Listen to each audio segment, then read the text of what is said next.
You are listening to Ace Comicals. I'm Greg Driver. I'm joined by Rahul Johnny and Leon Everett. Let's go!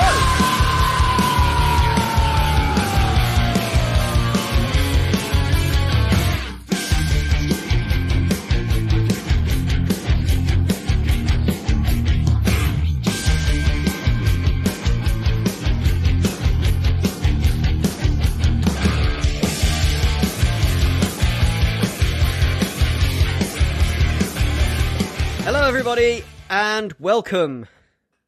The bat is broken. Gotham is firmly in the venom-enhanced grip of Bane. What comes after? A new, more deadly Batman? The birth of a darker, more violent guardian of Gotham? A reckless zealot, hell-bent on exacting vengeance and justice? Almost like the Batman in his prime, but loosed from his moral code, fully enveloped by the darkness and the mission. Is this what the fans wanted? DC writers now have the space to play with ideas based upon the popularity of the anti-hero, and, the possibility that the fans maybe would have wanted this. They didn't like the suit design, but yes, we're here with Ace Comicals presents Knightfall Part 3, and we are in Asbat territory. Can't stop now, this is Asbat country. Joining us today is Marv. Hello, everyone. And the usual co-hosts, Leon and Ray. Hey, guys. Hey, peeps. So, yes, we are here to discuss the next portion of the Knightfall saga, which is Who Rules the Night. Beyond that, we are also going to be dipping into some other stuff. So, I felt, to explore what happens next beyond the breaking of Bruce Wayne, we must first return to the origin of the man who takes up the mantle to give some context. So what we're going to do at the beginning of this episode is we're going to dip our toes into Sword of Azrael, which is the 4-issue origin arc of your boy John Paul Valley, or Azrael. We're going to kind of get into why... the why of it, the system and everything else. So this is just basically going to give some context into the man who undergoes the metamorphosis of mind and rises from the embers, deadly, violent, and hungry. So this is why we end up with Asbat. This is the secret ingredient, the special sauce, the pinch of whatever that goes in the stew that is what makes what happens next happen. So we should start with Sword of Azrael, number 1. And so Sword of Azrael was released across October, started in October 92. It was 92 to 93 into January. And this was written by Dennis O'Neil. Pencilers were Joe Quesada did all the pencils. Inks by Kevin Nolan. Your colorist was Laverne Kanzersky, and letters by Ken Bruzenak. And it was edited by Archie Goodwin. Now,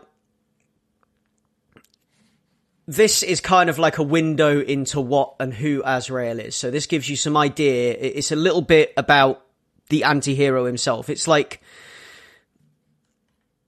a comic that is super of its time. For me, the character of Azrael kind of typifies the late 80s and the early 90s. He's an anti-hero, hell-bent on justice, conditioned to be an assassin from an early age. Just the amount of edge on him, you would bleed if you picked him up kind of thing. He's just covered in spikes, and he's mean-looking. He's this big techno knight with, just everything about him is, super late 80s, early 90s, with the design of the character and everything else. And even, within the origin, the fact that he is conditioned to be an assassin from an early age, using a form of hypnotism and subliminal messaging dubbed to the system.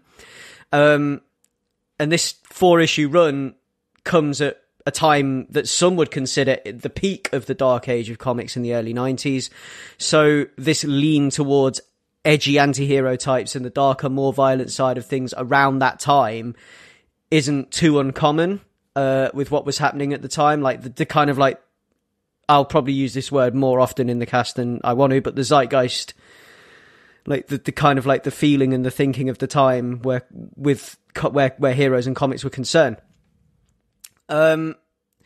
This is where I believe this whole thing with Knightfall ultimately stems from. The fact that this popularity that had sort of exploded with this type of character, and DC editors and writers and things like wanting to explore this territory and wanting to see whether people would be, whether fans that liked this, fans were buying this type of stuff. They were buying these comics. Maybe they'd want a Batman that was a little bit more brutal, a little bit more violent.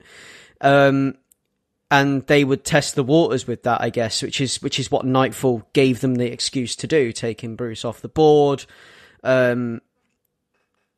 Like, not fully, but, putting him out of action for a while and letting somebody else wear the cowl, and then basically then presenting that to the fans and being like, do you like this? Is this what you want? Is this your Batman? So, yeah, I mean, we'll start with Marv. So, Marv, I mean, let's get your feelings on Sword of Azrael. In general, an overall feeling of it? Yeah. In general, and I want to be very gentle with this, I am not a fan. Now, you see, I didn't think you would be, and you know what? It has its flaws, and the writing is not very well paced. It's, I don't know if it feels rushed. Story-wise, like, it just feels like there's not enough time for the plot to kind of expand and grow. And it's like there's huge swathes of it that I feel could do with a little bit more, like, elaboration or explanation. I think there are other comics of the time that are a little bit like this as well. And I know that if I had been a 8-9-year-old kid at that time, I would have snapped this up because of just looking at the covers and looking at what Azrael looks like. I know I would have been into it, and it would have been, it's like Flash over Substance. But I can appreciate it now, coming back to it and looking at what we know with Knightfall and what we know happens and how it all fits together as a piece of the puzzle.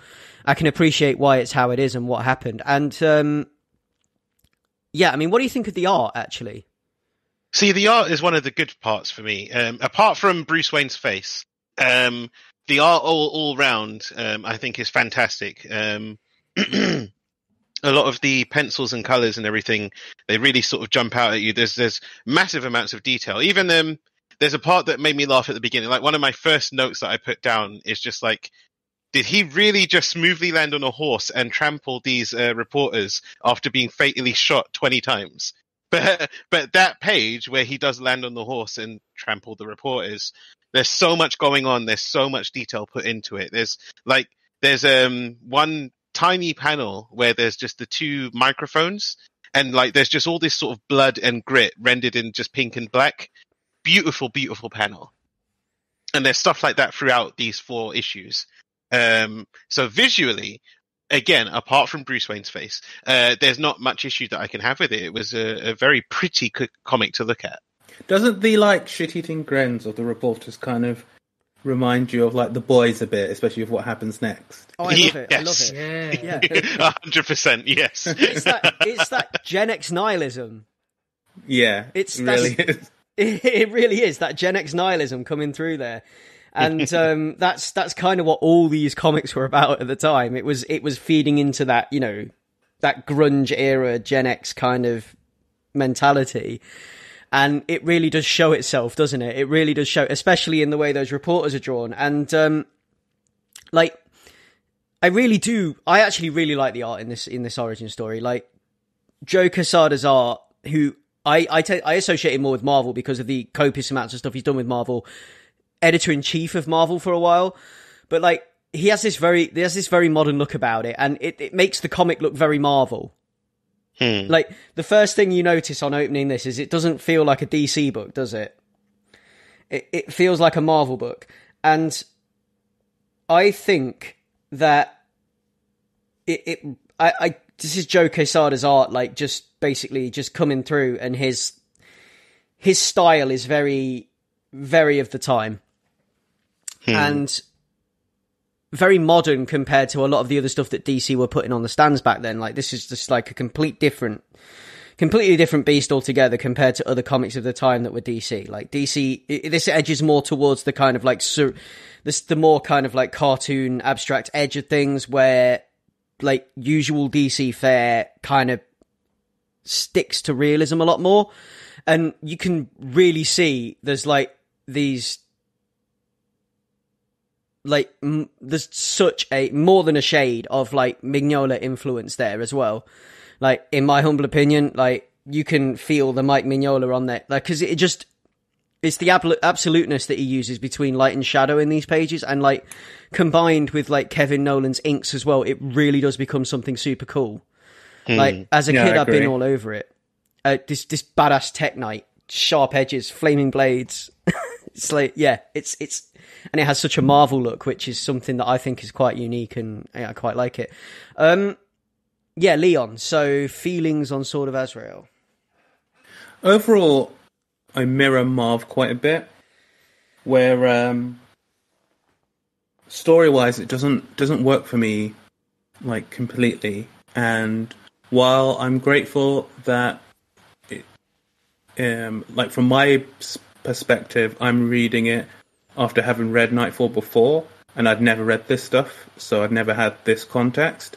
And from that part, it's kind of cool. But even though it's earlier, because I'm reading it, it does feel like a prequel. And in that sense, it suffers from prequelitis, even though it isn't a prequel, which is weird. Like, in the normal term that we speak of, like a prequel. Yeah. But it does have these elements of story where I'm just like, yeah, like the content there is like pulpy comic book stuff, which is fine. But it's, as you mentioned before, Greg, it's the pacing which doesn't quite land as much for me, and the structure. But taken like from a art only perspective, I think it's a gorgeous book. Oh, it is. Really, I think like the is it Kinzersky who did the colors? Kinzersky did the inks. Laverne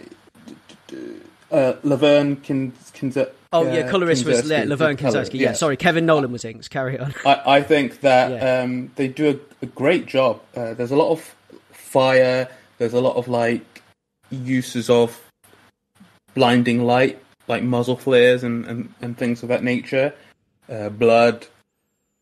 And all of it like really pops. Like I mentioned, the reporters who get trampled, like just the color in the lady's blonde hair and the parade in the background, it's all rendered like it just pops off the page, and it doesn't. In ways, it feels more modern. So in ways that I can exactly feel the context of it, and it's this like extreme era. You mentioned Marvel before, and I'm getting shades of like Venom and Wolverine type comics. Yeah. But also there is a cleanness to the panels that I quite like, and the use of shadow is great. And while I agree with Marv that I'm not the biggest fan of Bruce and Batman's face, I do love when the other dude has the cowl on and he just has the wild, crazy-eyed grin. Cracks me up every time. And this is wearing their cowl, yeah.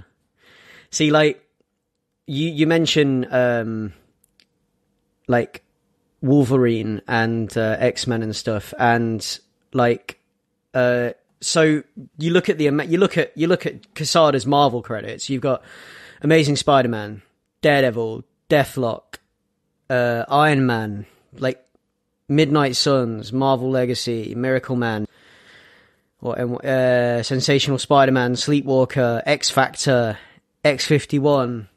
Like, he's done covers for loads of Wolverine books.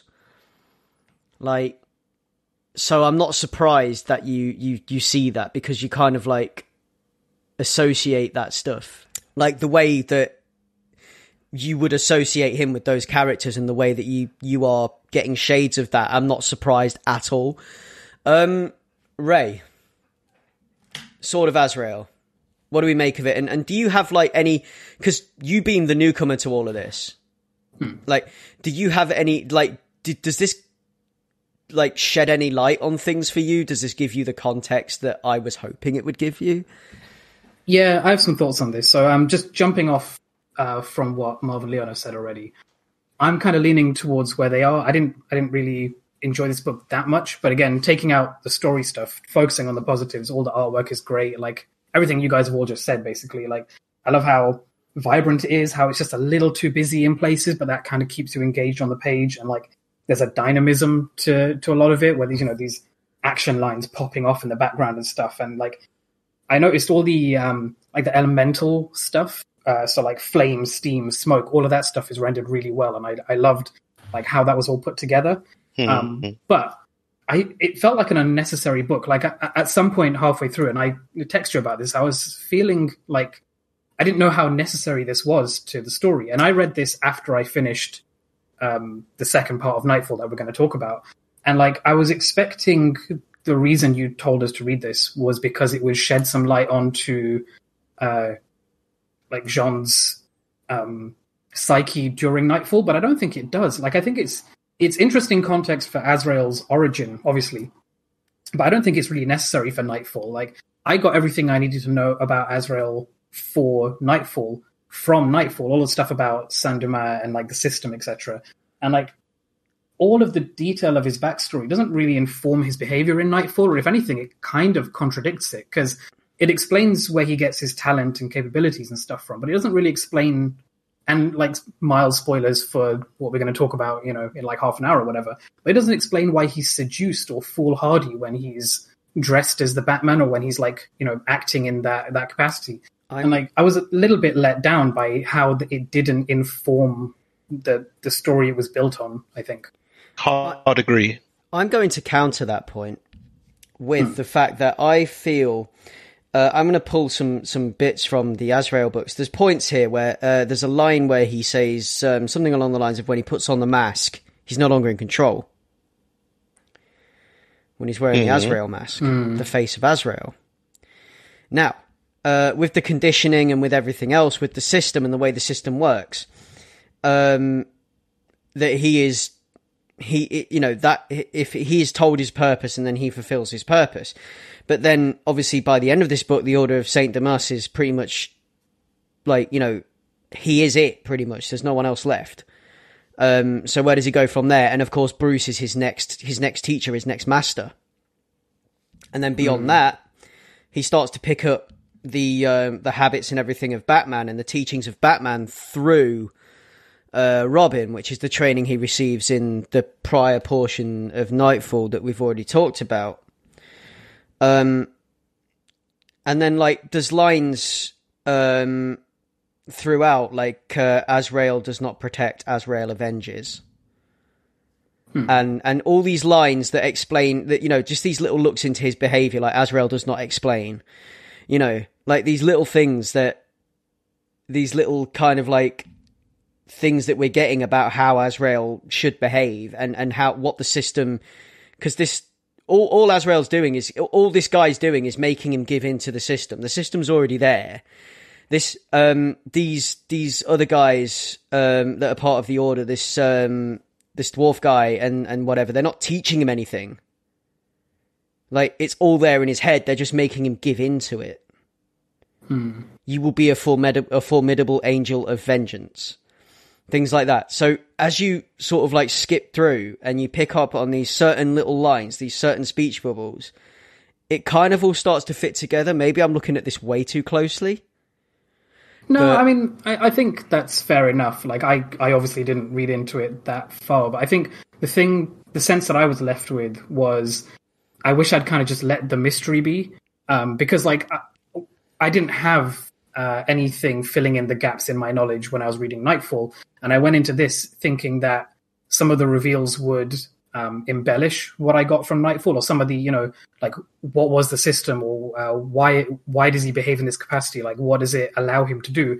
And in this, it doesn't really go far enough, or it doesn't add anything to his character in Knightfall. If anything, like I was saying, I feel like it takes away some of the mystery, and it reveals that he's not fully in control of himself, or his training didn't go as deep or as interesting as I hoped it would. Because one of the notes I have is the thing that I think sort of Azrael is missing is that there's not enough of the system, because that's kind of what I wanted. Like when you go back to a prequel for something like this where there's a mythos built around it, you want to see how the mythos was built, and that's what we got from Prelude to Knightfall. I think that did that better than this does, and they have different objectives, but whatever. But like, I love that trope of people who've got this intense mystical infused training, or like this conditioning, and then they suddenly have it awoken and untapped and realize they have these abilities. But the idea of him having all of that like innate in him, but his body's not ready for it yet, I thought they would explore that more,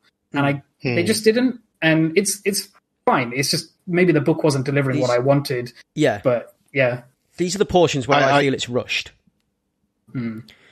But I feel like all this the content, the explanation of what the system does and the way Azrael behaves, it's all that's what Nomos is there for throughout this book. Like, it's all in. There's a particular page that I love, which is kind of like the whole page is Nomos's face, but then over it there's like laid out like other like other panels, like with Alfred, because he's having a conversation with Alfred, and like there's another couple of lines here that kind of explain Azrael's behavior later on. Azrael is not decent. Azrael is not humane. Azrael is an instrument of righteous cruelty. Now, if anything, like, that's what he's becoming when we get into the stuff that we're going to talk about in a moment. But Marv, sorry, I didn't let you. What were you going to say? Oh no! I was literally gonna sort of just continue, because I feel like me and Rahul are basically making the exact same point. And to jump off of what Leon said as well, I'd never read Sword of Azrael as well, so to me it was read almost as a prequel too.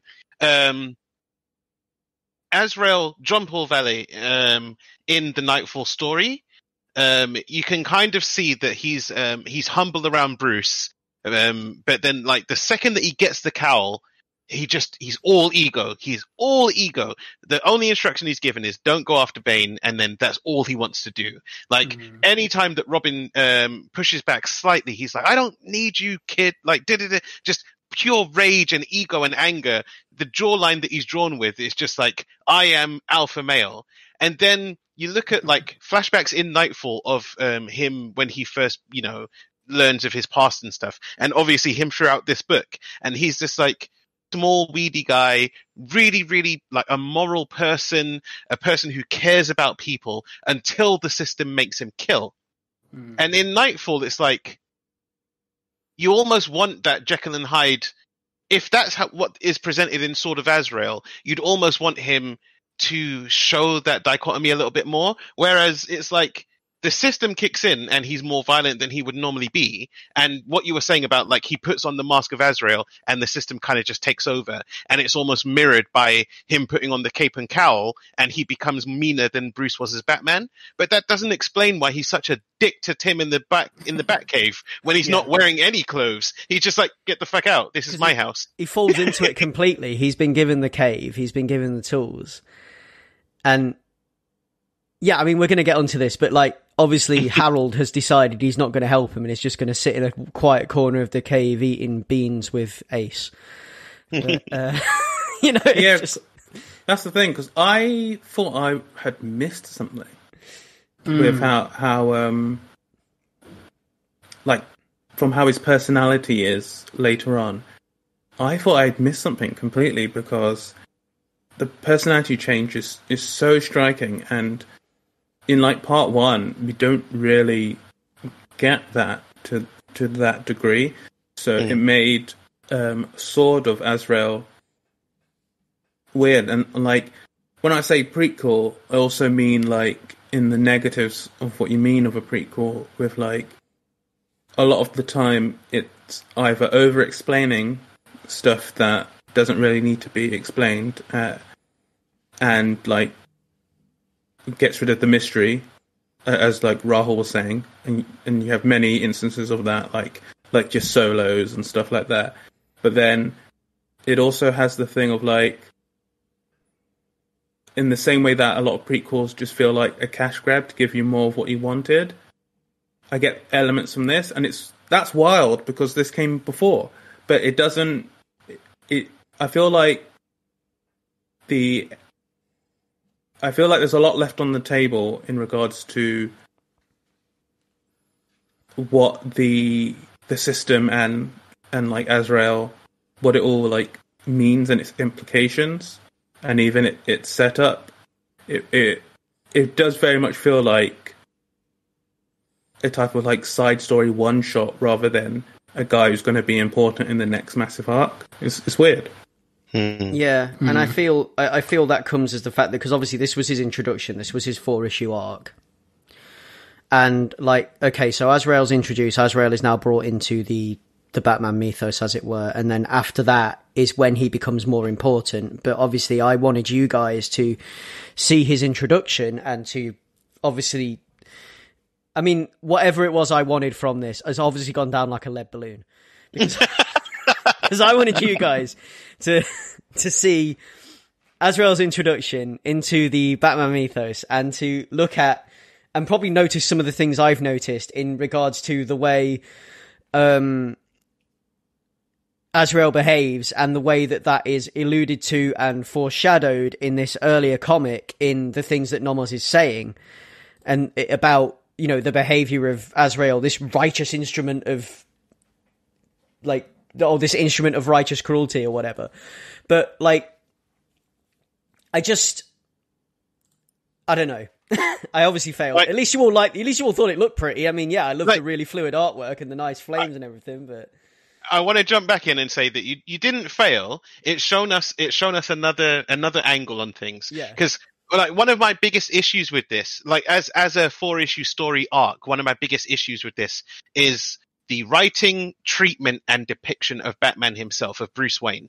Because like one of my notes is that all the way through, Bruce is just out of character, completely out of character. Like, he's snarky. Like, Batman can be snarky. Batman has been snarky throughout history. Yeah. But he is, like, weirdly snarky in this. And super incompetent. Like, just doing things that, like... I remember when we were talking about Batman Venom, and one of Rahul's criticisms of it was, like, why is Batman doing the things that Batman's doing? And, like, I didn't feel that in that story. But in this story, I, like, any time that Bruce Wayne is on panel, I'm like... who is this man? This isn't Bruce Wayne. And like, and it's the thing of, there's two things that are happening with Bruce Wayne's depiction in this, as story points. They are disempowering Bruce to make way to let Azrael shine, to let Jean-Paul shine, and they are highlighting Jean-Paul as a new character. And there are hundreds and hundreds of stories that find way more interesting ways to disempower their main character, and way more stories that find interesting ways to highlight a side or new character. I mean, Robin has like Tim Drake's Robin has a standalone series that he stars in, and those stories are brilliant. And they still manage to do the thing of like, this is a kid who is trying to find his way, is trying to live up to a legend of someone who is above him, without it being like the person who is above him is a bumbling oaf to make Robin look better, you know? I don't know. There's something about the way that Bruce is captured, the fact that Bruce stays captured for so long, like when the explosion happens and Azrael has to save him, and he's like, oh, the lack of food, the drugs, I'm so weak. I'm like, after having read the gauntlet that he went through after all of the inmates in Arkham, I'm like, a little bit like a lack of food and some ether is not like, this isn't the Batman that I've just finished reading in another story, you know what I mean? Yeah, I know. Yeah, I mean, this is Dennis O'Neil, right? This is the guy, like, you look at his list of Batman credits, it's absolutely enormous. And this is the guy that created Ra's al Ghul, right? And he's like one of the he's like a celebrated Batman writer, okay? Like, Dennis O'Neil is like widely regarded as one of the better Batman writers, but then I don't know, like I don't want you to feel like this is an attack. I don't want you to feel like this is an attack. No, I don't feel like it's an attack. I'm trying to kind of like, because I I can see what you mean here, that this is probably some of his weaker work, for sure.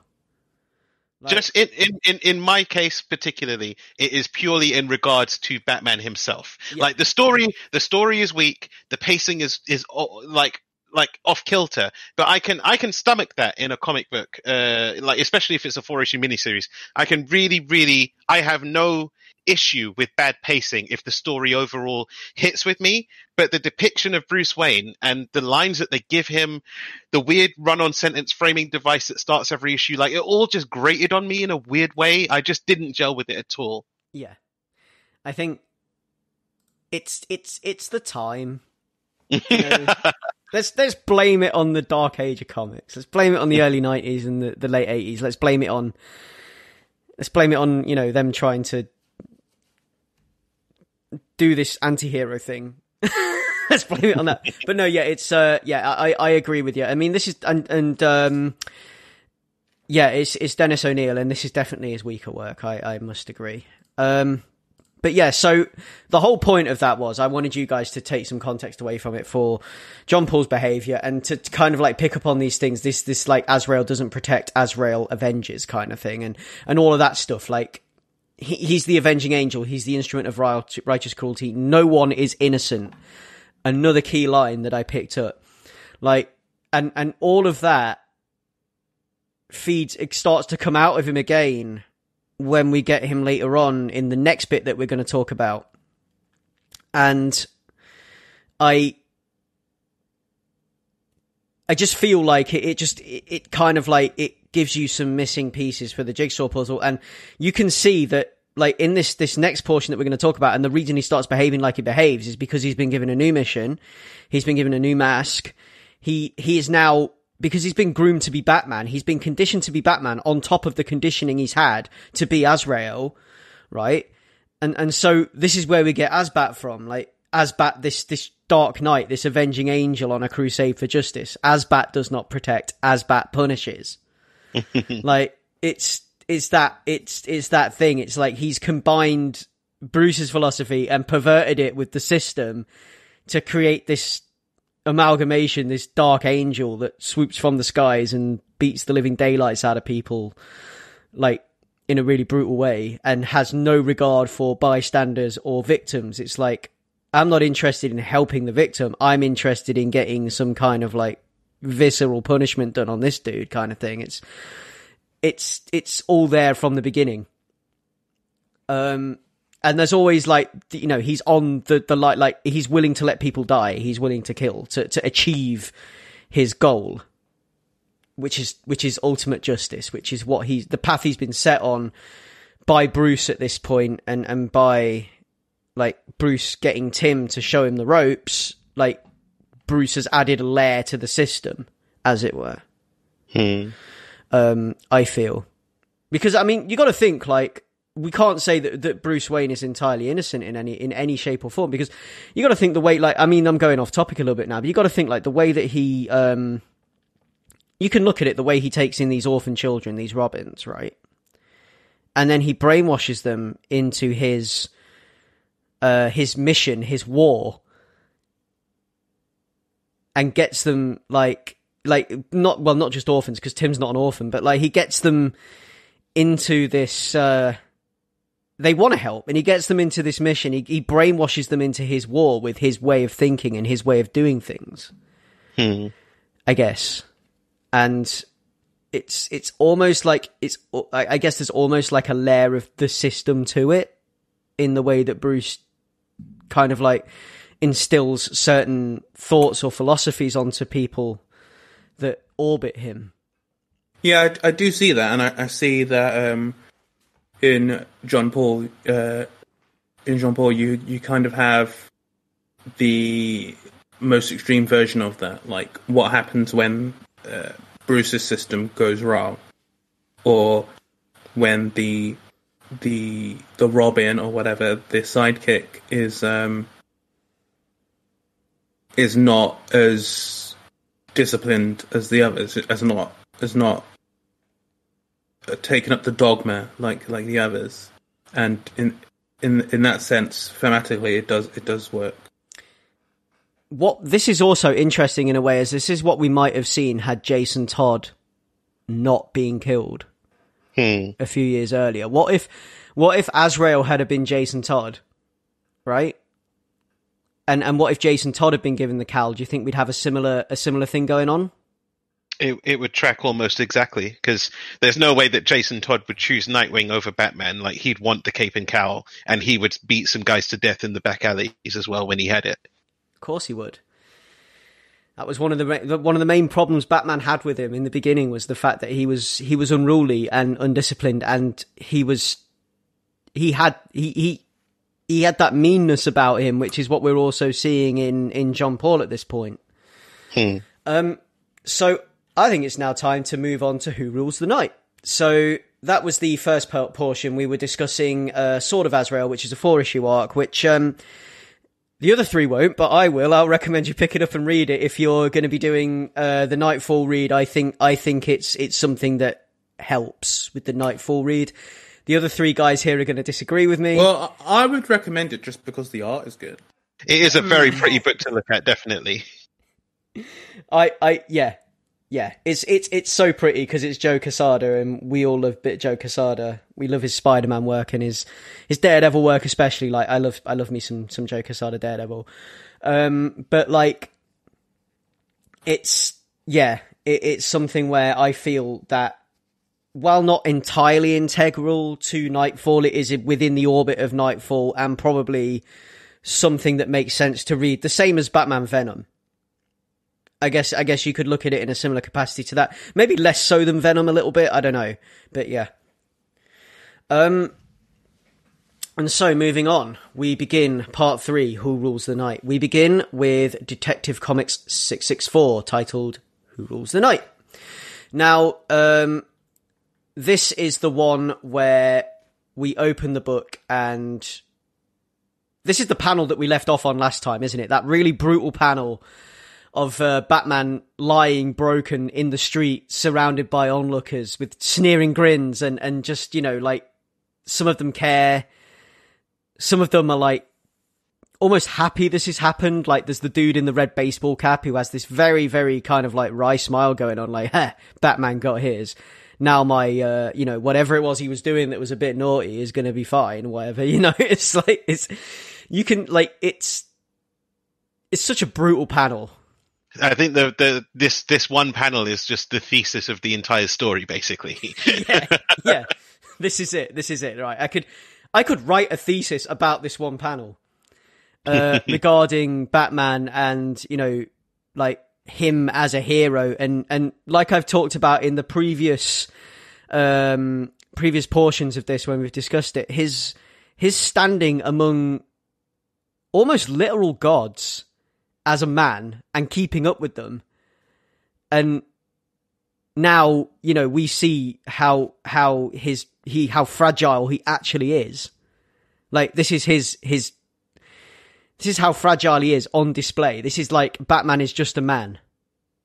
And it's all right here because Batman can bleed, Batman can fall like any other man, and I guess that's what makes him so compelling as a character to me sometimes as well.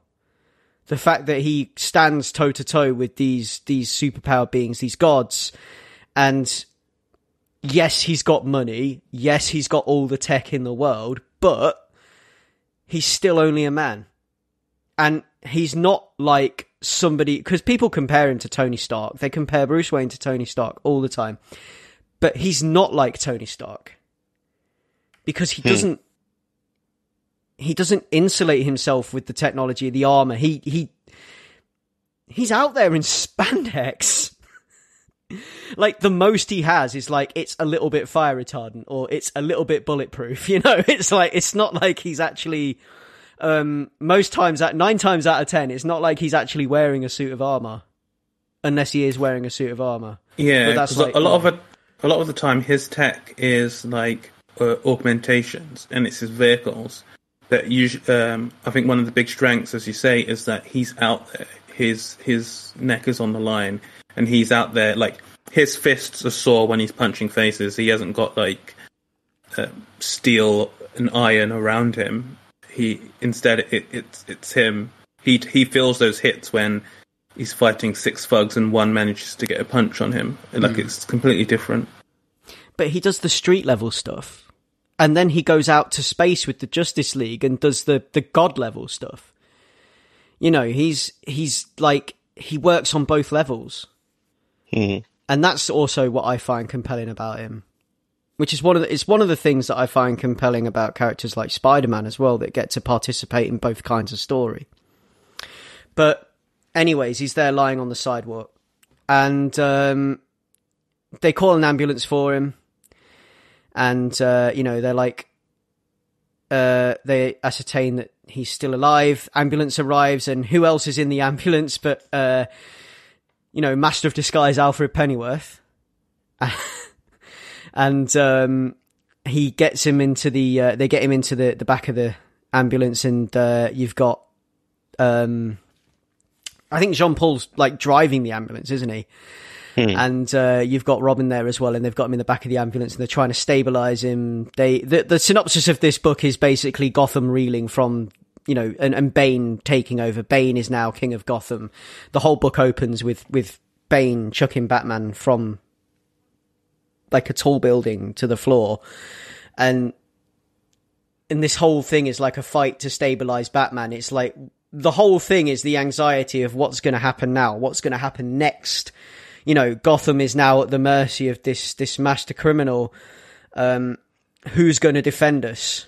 And, you know, we need to regroup. We need to back off, and we need to regroup. We need to do what we can to save our symbol, our leader, the Batman. And yeah, so Marv, let's get your feelings on that kind of like idea, like the you know, the whole thing with them backing off, regrouping to save him, sourcing the medication, that kind of stuff.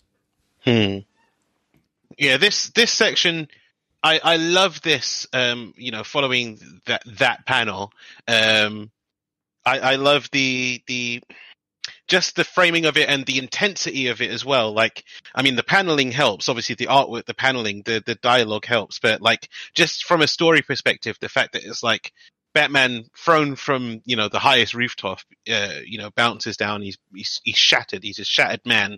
And then, you know, his crew comes to save him. I love, side note, the when he's been taken, and Gordon's like, you know, it could have been anyone. It could have been, you know, the Joker's guys, or, you know, the Two-Face's thugs. You know, how could you just let him take him? And like, Bullock's like, what if it's, you know, his own people, Commish? And there's just this look of relief on his face, just this warm look he gives them, where it's like, you know what, you're right.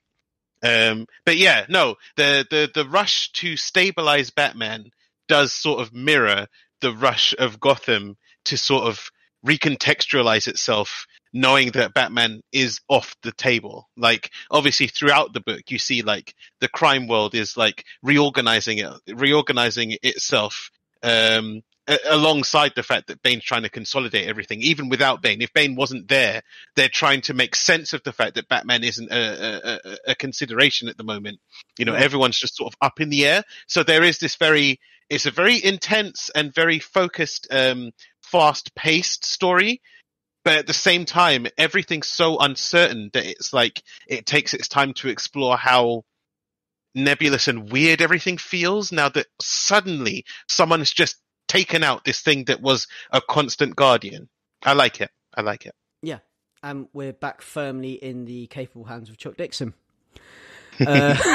Which really, I mean, like, I'm not, you know, like, the Dennis O'Neil stuff's great.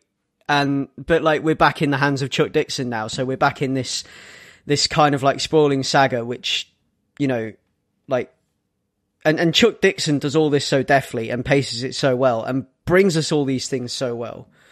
Like, he brings us into this world, he brings us into this feeling, and then Graham Nolan's artwork kind of solidifies that. Yes. Yeah. You need, well, look, right. I didn't say I didn't like Graham Nolan. I just say I prefer Aparo. That's all. But, I know. Yeah. But yeah. Oh, he's like, side note though. I like more of Aparo's art in this half of Knightfall than I do in the first half. Definitely. Yeah. Yeah. for sure. But yeah, I mean, like, there's this whole thing with the kind of like Gotham reorganizer. You are really in that, and this is Gotham's Empire Strikes Back moment. I guess. Yeah, that's a note that I had for it. Is like the punctuating where everyone's place is before, after the big crescendo, and like it's hitting on a down note, and yeah. Definitely. But it's a really cool kind of way to show the Batman's kind of like fallibility, if you will. Which is what this was going for and what other books at the time were going for. Like, Death of Superman and such. This is just way better than Death of Superman on so many levels. Most definitely. Yeah. Like we've said, I mean, you were saying this, weren't you, Marv? Last time in the previous episode, like Knightfall Part 2, you were saying that like Death of Superman, like the lead up to Death of Superman is a bunch of Superman stories where Doomsday turns up like at the end you've got like a page of Doomsday punching his way out of something.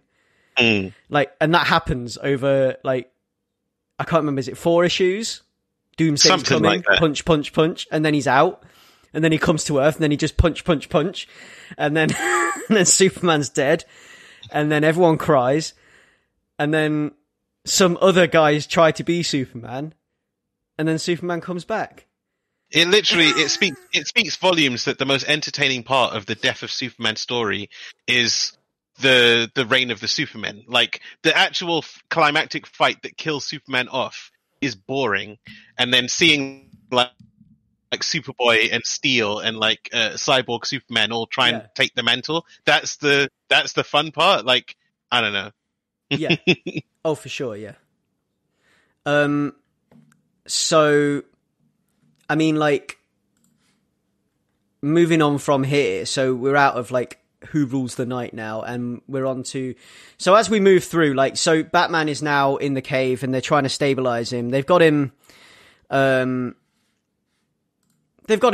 and they're gonna, like, they've managed to source the medication for him, and now it's the waiting game, basically. And we're left with that panel and then a black page after that. And it's just, like, where next? And we come on to a flashback, which is like, because you would have noticed that in the previous Arkham Breakout stuff, Two-Face was missing. And what we get now is we get a flashback to the like a point where Two-Face is showing up in one of Tim's kind of like flashbacks, because Tim is having a kind of a flashback moment, remembering something that he did that Batman chastised him for, which was making a bad decision. I mean, this is kind of like something that stands by itself. It's a cool Two-Face story. It doesn't really advance the plot any. It just gives you a little bit of Tim and Bruce's relationship. And there's just a little bit going on there with, like, you're getting into Two-Face's head a little bit. And if you're a Two-Face fan like me, you enjoy it. You love seeing Harvey Dent show up. So, like, we'll start with the guest. So, Marv, like, what do you make of, like, the Two-Face Bad Judgment story? Knightfall was released in 1993. In 1993, I would have been 9 years old. As a 9-year-old comic book reader with the attention span of a 9-year-old, even then, I could tell that this section brings the plot to a screeching halt. I could not stand that section then. I can't stand that section now. I love Two-Face stories. I really do. After Knightfall and everything, obviously, I love like things like The Long Halloween and other stories that like prominently feature Two-Face as a character. I love it. But having just come off what I said, the intensity, the ramping up of the stakes, Batman's off the table, the whole world that is Gotham is reeling, and then all of a sudden it's like, oh no, I can't believe the last thing he said to me was this, wavy text, flashback, and then all of a sudden we've got like, I wonder if the readers were thinking about what Two-Face was doing during the Arkham breakout. Like, no! We're wondering what's happening with Bruce recovering from his broken goddamn back. Like, I don't know. As a standalone story, taken completely out of the context of the fact that Batman just got his back broken, it's entertaining, but I've never liked this section where it's placed in the story. Yeah. Yeah. No, I agree. And that's the thing, like, following, like, Nolan, Roy, and Hannah's, like, art in the previous issue, which is just beaming off the page. You've got those great, like, that bathed in a sort of, like, violet, like, because it's nighttime and there's also sirens. And then you go to this and it's all, like, just green. Blue, and it just doesn't, it like, in everything that you said, Marv, it just makes it worse. I'm not saying the art is bad in this at all, but what I'm saying is that everything feels like they just pumped on the brakes and pumped out a filler issue or something. Yeah, it definitely has the feel of anime filler. It's like all of a sudden we've reached where the manga has not caught up yet, and we're just like, well, flashback to something that happened a couple of months before. Had the time out. Yeah, I mean, yeah, oh, sorry, go on, Ray. Carry on. No, I was going to add on to what both of you said. Like, I feel similarly to what Marv said. Maybe not quite as strongly because I don't have the same like emotional touchstone for this, growing up or whatever. But like adding on to what Leon said about the art, like it definitely feels like they pumped the brakes, because I think coming from the art style, which we've all expressed that we really liked, up to the run up of what we just discussed, and like I was also immediately kind of put off by the art style here, and everything's suffused in this like this green weird haze. But I've got a note here saying like it slowly starts to grow on me, because it's got a very like turbulent, ashy, smoky, sickly style, and I realize that's probably putting you in the head of Two-Face, right? Like all this, these very different greens, and like it's all infected and sickly, and it's how Dent's face presents in the story as well, and it's almost like his face is infecting the book. Maybe I'm reading too much into that, but like I kind of started to enjoy that as I went along. But like I think the biggest thing that these two books do wrong is like, yeah, it grinds everything down to like just stops it to a halt. But it's also full of Batman's like endless deontological lecturing. Like he's already a pretty patronizing guy, but like this one is just full of him just lecturing his philosophy over and over. And I got really sick of it by the end. Yeah, and it's again like we're getting to see Bruce at the end of his rope, and we're getting to see Bruce's fraying relationship with Tim, like on the rocks, because Bruce is at the end of his rope and he's not thinking straight. And if Tim hadn't done what he did, Bruce would have been dead. But Tim did it, and he made a bad decision. And this is kind of mirroring the Riddler thing that Tim did when he went off on his own and like took out the Riddler using Spandy foam when he shouldn't have because of the bomb. And it's kind of like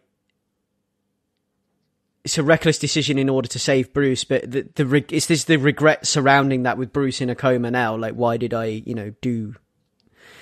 But then obviously, by the end of it, Bruce wakes up and reassures him that he did the right thing. So it's all good. But like, it's a very anxious section of the story, and I can see it slows the plot down massively. I like Two-Face stories. I massively like the cover for Showcase 93's number 7, which is the Bill Sienkiewicz cover. I wanted to talk about this cover because this has got one of the worst cases of the cover not describing what's in the book. Like, what's Old Snake, She-Hulk, and Blue Vision doing on this cover? Who are they? Who are these people on this cover? Well, that's Obsidian, Peacemaker, and Jade. So, okay, cool. I have no idea. Were they? You haven't book? answered this question. Yeah. Were they actually in this book though? Because maybe I just missed them. Yeah, they're in.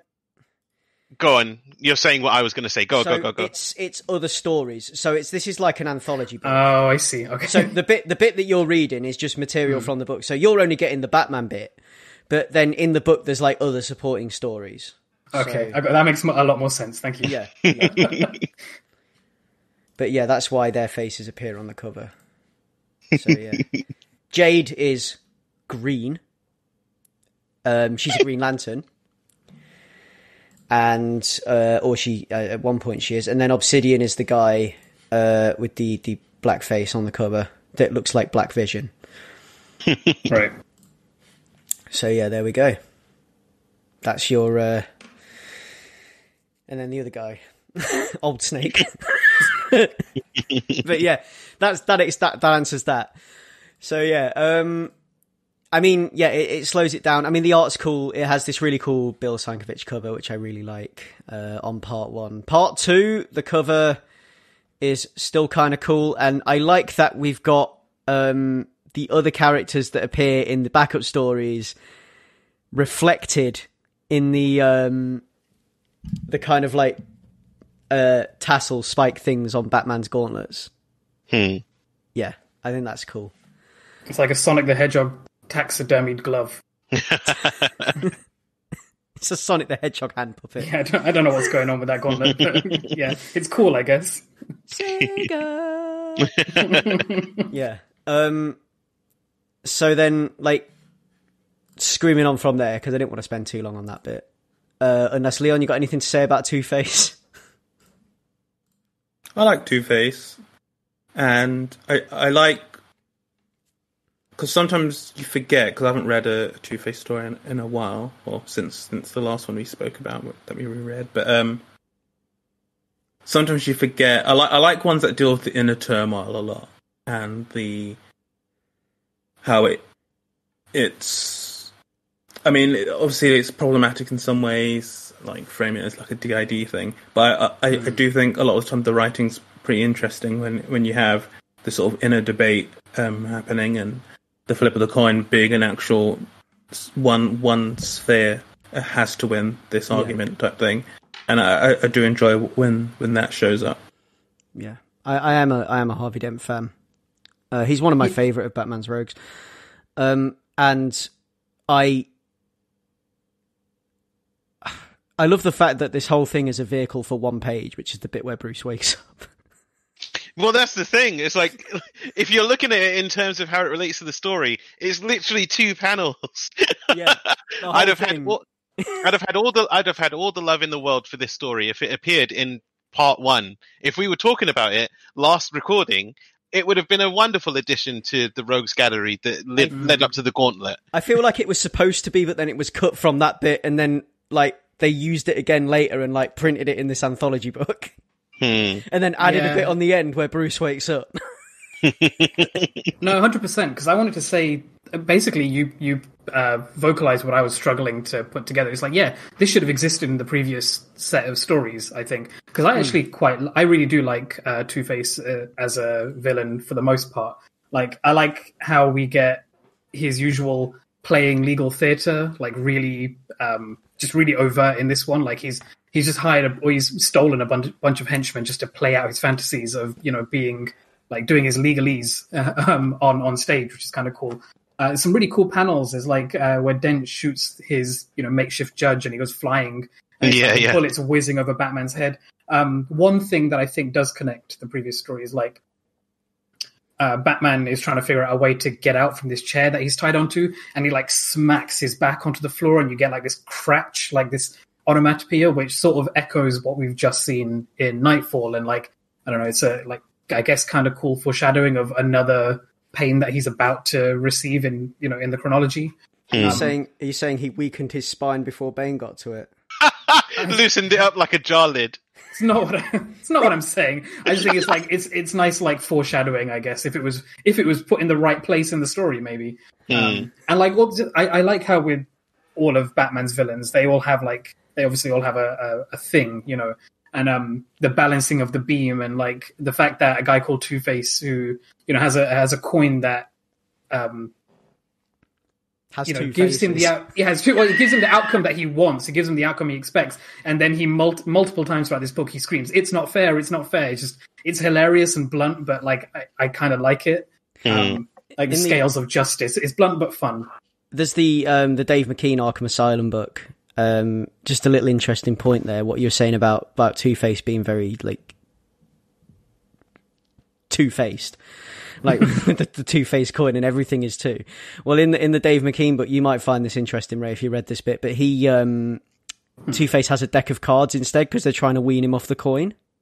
It's so good because they give him like a D&D like 6-sided die. They work him up to the deck of cards, so they're like instead of 2 options, have 6. Then get a D20. Now have a pack of 52 cards, and he can't decide whether to go to the toilet or not, and he keeps whizzing himself.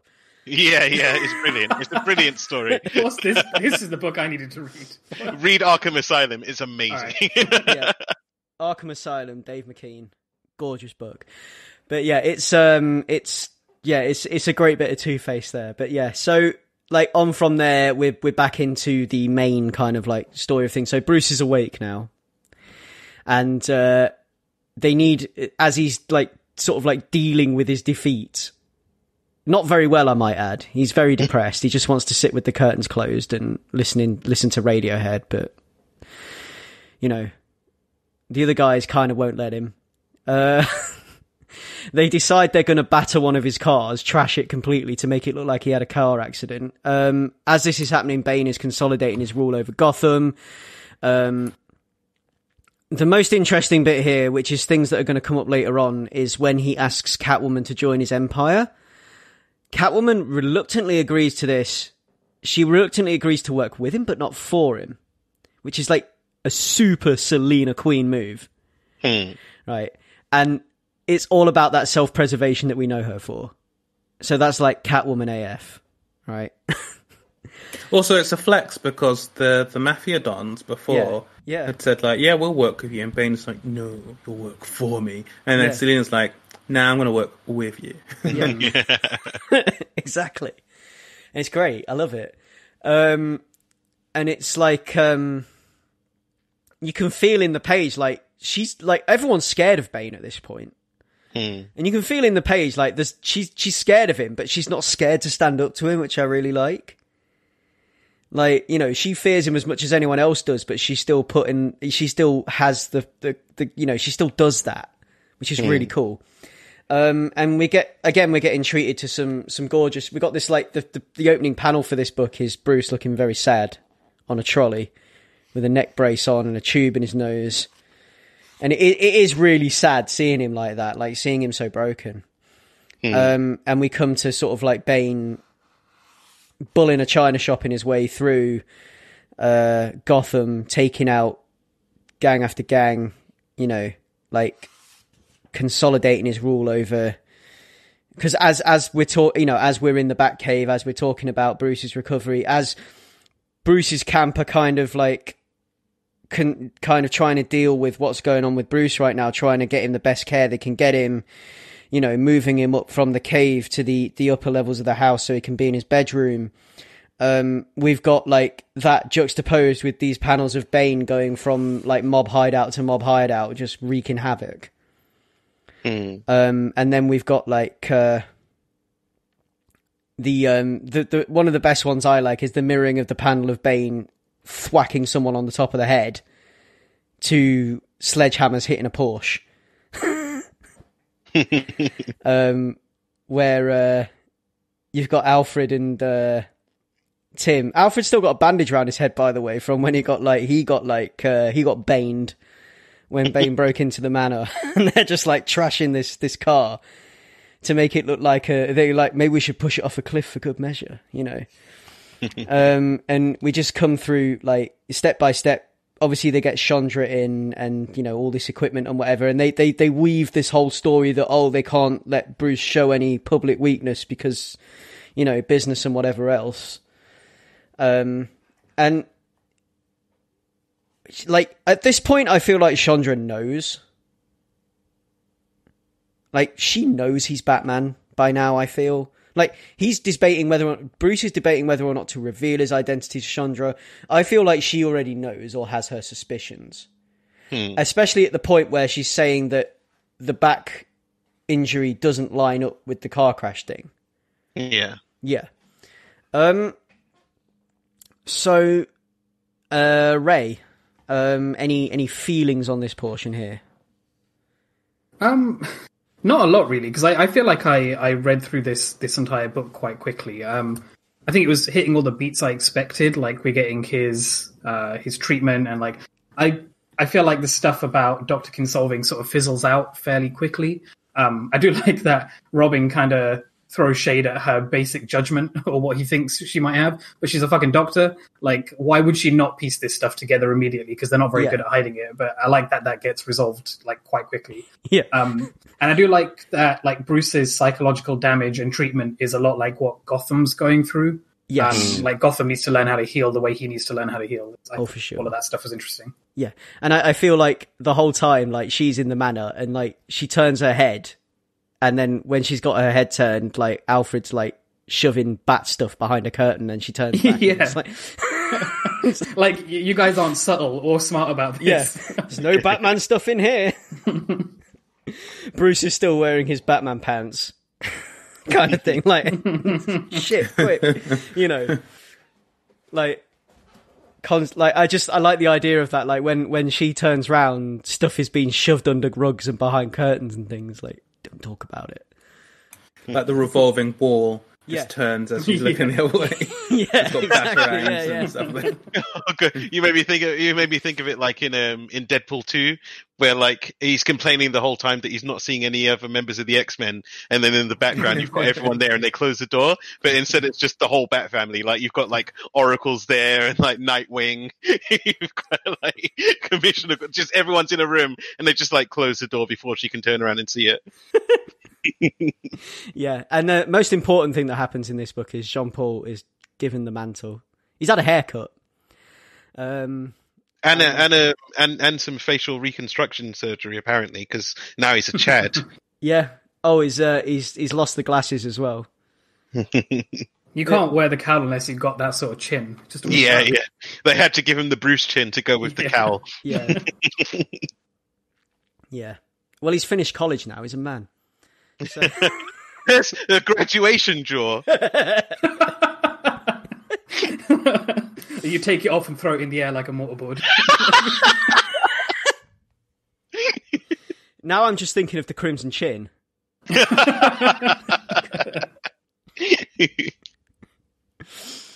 But yeah, so we've got like John Paul taking the cowl. Like, you know, it takes a little bit of convincing, I guess, but not a lot. And then the sort of book ends with John Paul's first outing in the Batman outfit, as it were, with Robin. And Bruce helplessly looking on at the bat signal and not being able to answer it, which kind of mirrors the... there's a page earlier on in one of the earlier comics where he's lying in bed, like, absolutely full-on knackered. Like, and I know this feeling, because it's like that when you have to get up for work, innit? But he's completely like on his deathbed already, because this is like pre-backbreaking. And the bat signal's in the air, and he's just like, But like, he forces himself, he wills himself up to answer the signal, even though he shouldn't. And I feel that mirrors that. And then onwards from there, we move into the next issue of Detective Comics, which is basically a showcase of kind of like Jean-Paul falling into the system. And you can start to see his contempt for the criminal element come out in his behavior and everything else. And this is where we're starting to see little glimpses of it. Just little twinges of his brutality, of him getting a little bit too much. And Robin having to kind of like try to wrangle him and corral him a little bit. And try and keep him on the ground. And that's the bit that's like the bit that sticks out that's more interesting, because this is where we start to see the cracks. And what I love about this whole section, right, is how much they cram in to each portion and how evenly paced it all is. Like, they cram so much information in comparison to other parts and other books that we've we've covered to do with this Knightfall. Like these issues, especially, there's so much going on.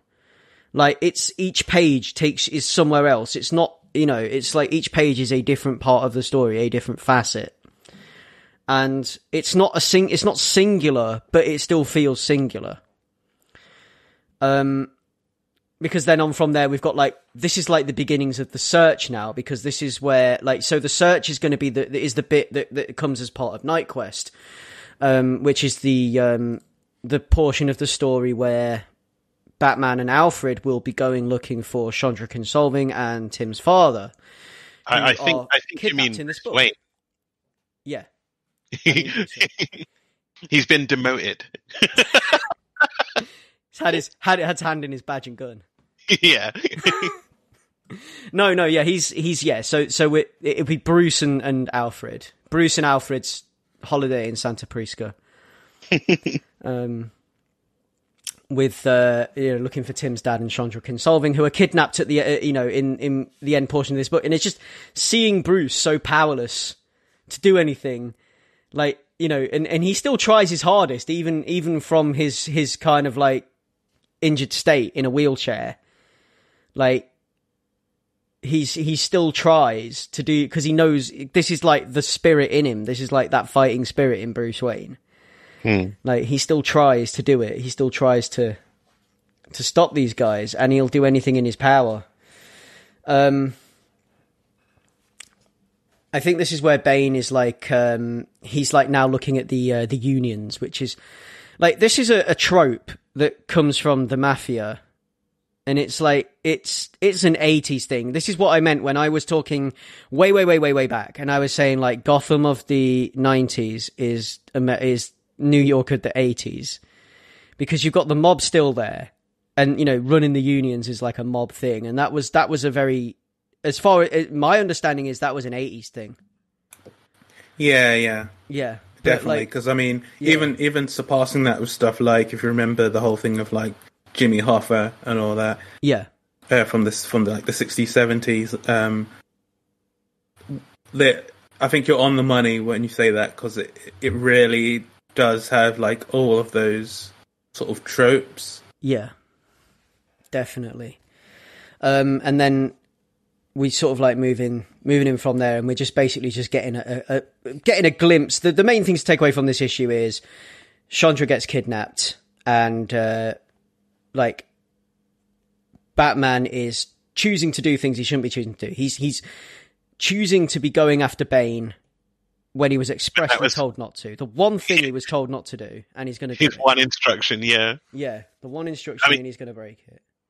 I get the feeling that we're going to move on to the next issue, and I just want to really quickly jump in and say, I feel like you were saying at the beginning of this section, that this issue crams so much in thematically. I feel like everything from the Kelly Jones cover to like the individual panels in it is, again, just it's like the mission statement of Asbats. Like seeing that cover of him with the plank of wood with the two nails and Robin in the background with his fist in his mouth, like that just tells you everything you need to know about this entire section between here and like, spoilers, the new costume.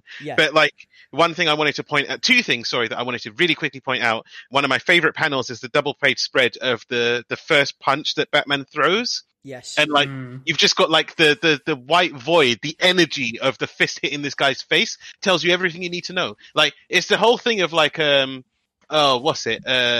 When Dr. Octopus was in Spider-Man's body and he like punches that guy's jaw almost clean off, and he's like, holy shit, Spider-Man's been pulling his punches this whole time. Like that punch that he gives to that guy in this book, in that double page spread, is like, man, this is what happens when Batman isn't thinking about people's safety. Like that guy doesn't have a face anymore. No, but the look in his eye as well on that panel is like, you hand over the hammer now. Yeah. And it's the way that Graham Nolan, he has a really, it's not even one technique that he uses, but it's like every panel he draws with Jean-Paul in the cape and cowl, he goes out of his way to tell you this is not Bruce Wayne behind the mask. Yeah. Like the shadows above and behind his eyes, the fact that you can see shadows over the bottom half of his jawline so that it's just like one dark face. Everything he does when he's drawing him tells you this isn't Bruce Wayne's Batman. And I love the artistic choices there. Yeah, and here's the singular-mindedness and the zealousness coming out. Like, I am no longer the student Robin. He chose me to take his place. And Robin retort, it's more than a costume, pal. You're going way over the top here. And then, like, Azrael's, maybe that's what it takes. So this is where it's starting to come out, you know. I love Robin's line where he's like, he's quick and tough and scary, but somehow he's scary in all the wrong ways. Yep. And then, like, there's another great couple of panels later on where he's basically trying to get information out of a mob leader, and he's like kind of like threatening to drop him off a gangway in a is it a stadium? Is it a dog's track or something? I can't. I'm not even sure. I'm trying to look where they are. It looks like a stadium of some description. But and then there's like, you're so terrified of him, you're trying to get to the others to knuckle under him to pay tribute. You know, and he's basically putting leverage on him in a very Batman way, but then obviously he's going a little bit far. And then Robin's like, we don't work that way. And then you've got that panel with that glint in his eye. And it's like, then maybe we should start right now. I didn't ask you to come along. You know, it's like, it's getting like, it's there, like the evil smile on his face, the crazed smile, you know, it's all there. And I wear the mantle of the Bat. I make the decisions. Bane is mine and mine alone. He thought I wasn't challenging enough to even bother with one. So now he's not only out to prove himself as Batman, he's out to prove himself against Bane. He's been given a new mission, and this is like the Batman stuff layering itself on top of the system. This is what I was getting at by trying to make you read Sword of Azrael. But yeah, so now we're on to my favourite section of all of this, which is the God of Fear. The Shadow of the Bat 3-issue arc, which again kind of illustrates, it's just basically illustrating of more Jean-Paul OTT behaviour, but it's a really good Scarecrow story. And it's got some of my favouriteest covers. Like, these covers are great. They look like Mega Drive boxes. And it's funny, my physical compilation of this, because I'm reading the Comixology version just to make sure that I'm not missing any extra sprinkled pages that were added in or anything that it turns out not really. But the covers for this Shadow of the Bat 3-issue arc, I'd never seen before. So these are amazing and a real treat for this reread of Knightfall. Yeah, I have physical copies of these books. And like, I love the design of Scarecrow in these pages. I love... Hell yeah. Yeah. Like, I love how, like, not even just Scarecrow, just Dr. Crane. Yeah. Like, he looks like a supervillain anyway. When he's just, you know, he looks like a Bloodborne scholar. He looks like he's wandered into town to study the old blood and to just mess up Yharnam. He looks like 100%. Jacob Rees-Mogg. Made out of coat hangers. And scare some fucking pigeons. This is Jacob Rees-Mogg on his way to work. That's what this is. Like, honestly. Like, I say on his way to work, on his way to funnel money to his billionaire mates and fall asleep in Parliament, dickhead. But yeah. Tell us how you really feel, Greg. No, I don't make any secret of it. No, yeah. So yeah, this is Jacob Rees-Mogg as Jonathan Crane in this next section. But yeah, the art in this bit is great, and I love this whole story, and it's got this real kind of like 90s like fear of video game violence thing going on in it. Like, and it has that undertone. Yeah. And this is also where we've got like again, like more like Jean-Paul just doing things he shouldn't be doing. like standing on the balcony in full view of all of Gotham in the Batman regalia. Like, just not done, is it? It's like Bruce's one rule. It's like you don't wear the suit outside the cave. You don't do that. It's naughty. But like, because you'll get found out, and you know it's not the done thing. And we've got like Azrael's look in this as well, like his face, like he's really stern and serious looking. He's got this real like anger about him, this real like serious, singular-minded energy. And obviously as well we get Anarchy turning up, who I think like if I was a Gen X teenager I would have loved Anarchy. One of my big notes in this reread is that like Anarchy never really struck a chord with me when I read this back in the 90s, but like reading this in 2021, Anarchy's interior monologues read very differently. Later on in this, I think midway through this story, when he's just running through his interior monologue, I'm like, #Anarchy said nothing wrong. Well, he didn't. He's just really putting the world to rights. Even when the fear gas gets used on both of them. And he's just like, please stop killing our planet. Bless him. His fears are my fears. His fears are our fears. It's ridiculous. Yeah. Oh my God. Yeah. I identify with him so hard now. It's like, I love Anarchy. I mean, before I realized he was actually called Anarchy, I have a note here saying that Anarchy Wizard is right. So, Leon, any thoughts on Anarchy? Who, strangely, actually is the son of the Joker through strange happenstance, because they cancelled the comic before they could say he wasn't the son of the Joker. # because comic books. Yes. I thought the character was quite interesting, because if you like what you guys have said, when you place it in like the context, it's quite funny, because back then it would have been like a sort of perfect like cartoony villain by like how the writers were at the time, like in terms of what the zeitgeist and like status quo were at the time. You could see how he runs like a sort of leftist parody or something. But it's funny how, given time, it just doesn't, like, it's maybe intended purpose to be a bit more hyperbolic, rings less true, and it just makes sense that his actions are what's messed up, and actually make him a stronger bad guy because of that.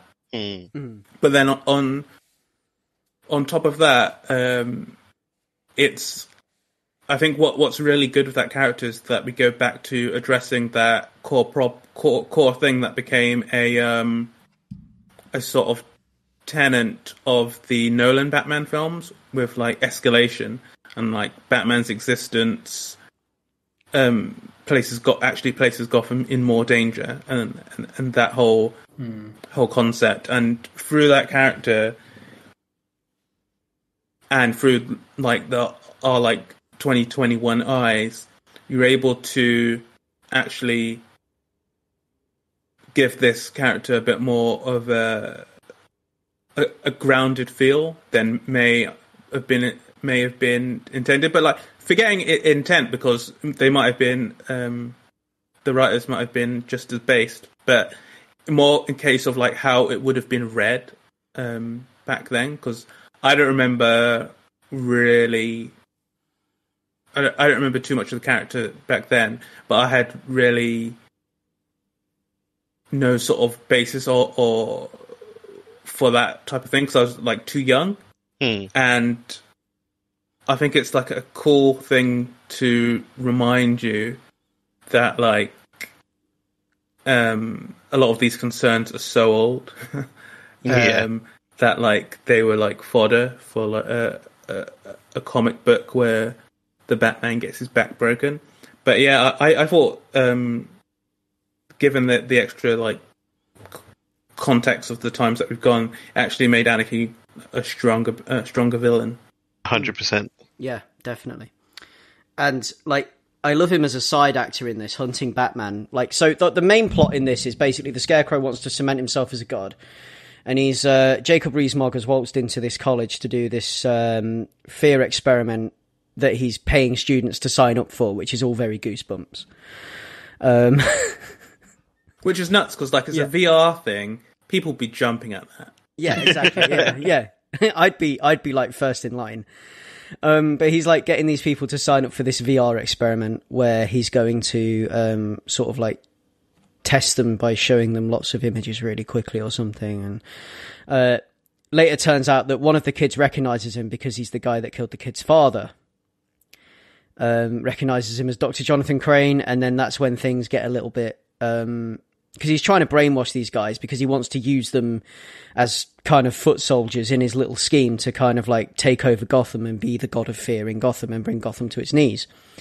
And like, I love the Scarecrow's characterization in this, like this kind of obsession he has with old books and, you know, quoting like old writers and stuff like that. And then like this gorgeous artwork that just flows throughout. And this is like, so this is Brett Blevins, doing his own pencils and inks.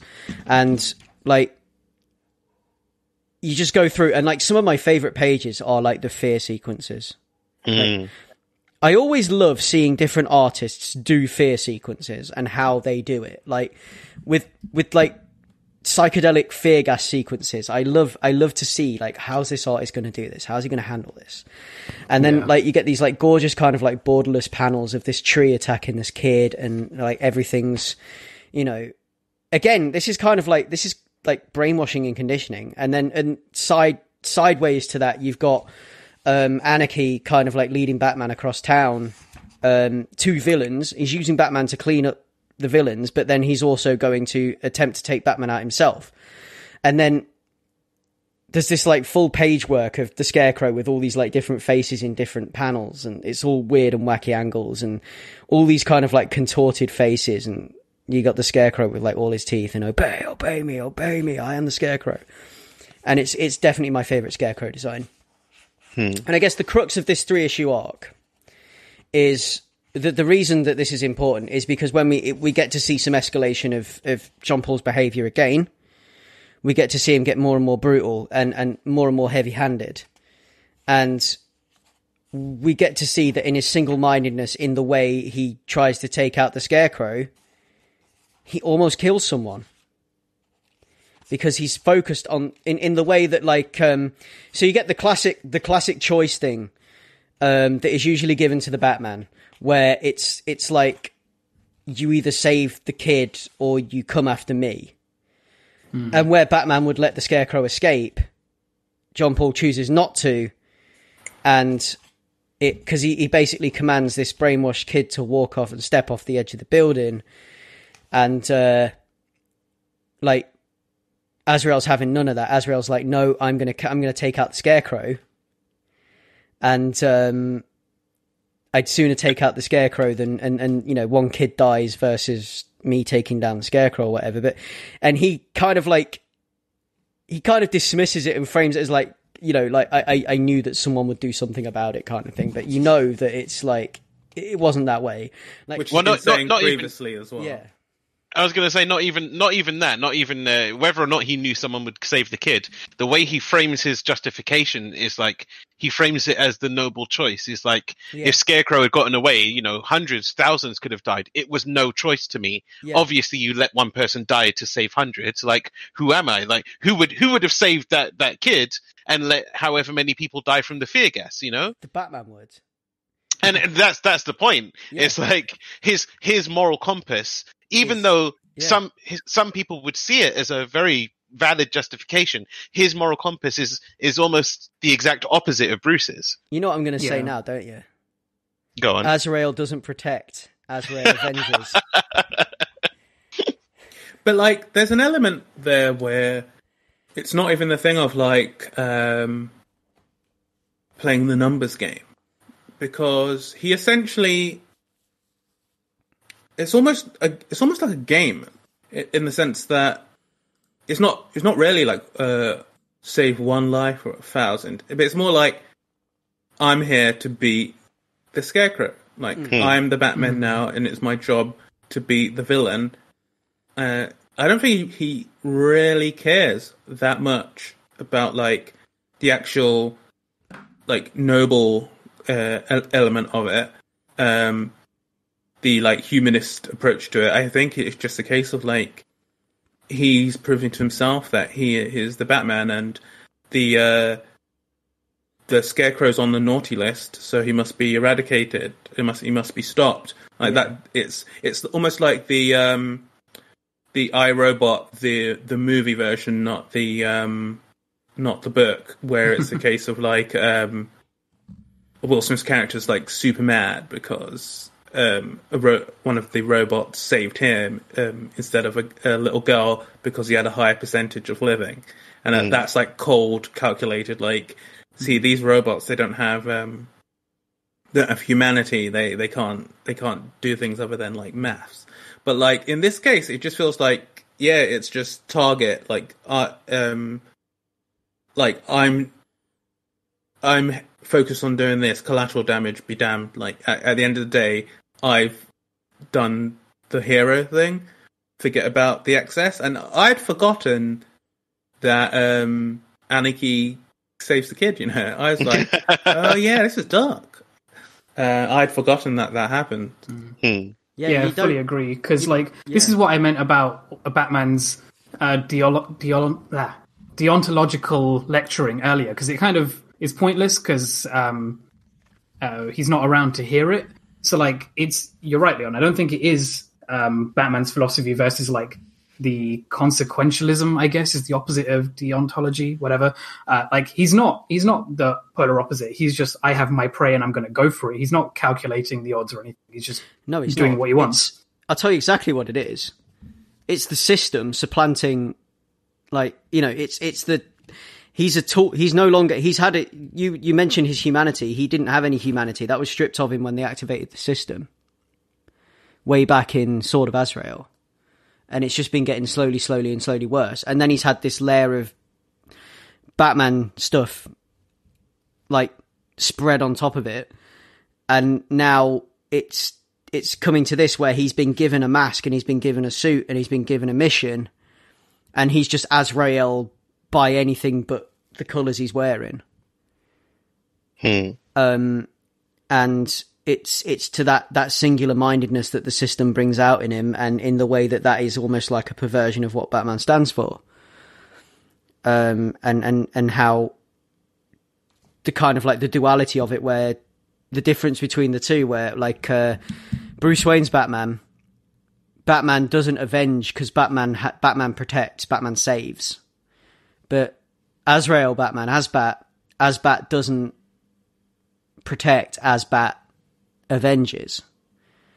There's a difference in philosophy there, and it's it comes out and becomes clear as the system starts to take more of a hold and more of a permanent grip over his mind, to the point where there's no other Jean-Paul anymore. It's just kind of slowly worked its way in, and he has become almost transfixed and fixated on the idea that he is now Batman. He is now a tool. He's not a person anymore. He's a tool that is there to fill a void and fight a disease as he probably perceives it in Gotham. And he will do anything it takes to achieve that goal. And it's like a level of justice, as in just raw justice. When you take the humanity out of the equation, it's just a case of these people are below the line in terms of what is acceptable. They must be judged. Exactly. And there's no deeper delving into that at all. Yeah, like some kind of a member of the Crusades. It's divine justice. There's no morality behind it. It's God's justice or no justice. Exactly, yeah. And that's what Azrael kind of personifies with his flaming sword and his knight get-up. He's on a crusade. That's what he is. He's a knight of the cloth on a crusade. That's pretty much it. And then the cloth is whatever you want it to be. If you tell him the cloth is back, the knight of you tell him he's out to kind of the teachings of Batman. Batman's your new religion. Go forth and do the teachings of Batman. That's what he's going to do. He's on a crusade in Gotham. The crusade is for him to clean up Gotham. And like he is a literal Dark Knight. And other than that, I guess this section, I mean, other than the fact that it's a great Scarecrow story, with this God of Fear stuff, it has some really gorgeous artwork. There's some really awesome single pages of Gotham burning, with kind of like the Scarecrow's face kind of imposed over it on like this huge hologram he's got going on. We've got some really awesome fear gas stuff, like when the fear gas gets used on Azrael, actually. That's another telling thing. So he doesn't know who he is underneath the mask. That's his fear. And underneath the masks, what am I? The answer echoes, spinning in my tortured brain. Nothing. You're nothing at all. And I feel that from this point forward, I think the fear gas exacerbates that and also feeds his kind of like his fear of inadequacy and everything else, which makes him become this hyper-violent, super pouch, big square robot dude. Like I wouldn't give him enough credit to blame the fear gas. The fear gas showed what is under the surface in terms of his insecurities. I don't think it exacerbated anything. It showed us as the readers what is going on beneath the surface, but I don't think if the Scarecrow hadn't have squirted him, he wouldn't have been Batman 500'd, you know? Yeah. But it definitely shows us what's going on beneath the cowl, like in his head. That page as well, where it's just the warped version of his face, is such a wonderful depiction of anxiety. And especially a character wearing the cape and cowl to show that much anxiety on 2/3 of the page is brilliant. Absolutely brilliant. Oh, it's absolutely gorgeous. I love it. Absolutely love it. We've got some really great stuff. Like if you look at the covers as well, because moving on now, we're on Batman 499. So this is the cover with Bruce in the wheelchair, and what's going on with those gauntlets? Wait, is this you moving on to the next section, or are we still on? I'm moving on the to God the of next Fear section. Yeah. Can I just jump back a little bit and I wanted to talk about some of my favorite panels in the Scarecrow section, because I love a good Scarecrow plot for the reasons you said, with all the trippy fear sequences and like the pages where he's conditioning his tormentors or whatever, or tormentees. But my favorite panel is at the end of that first issue, where it's him and he's like got his other Scarecrow cronies that he's brainwashed, and it's like he's on a runway sashaying into the next issue.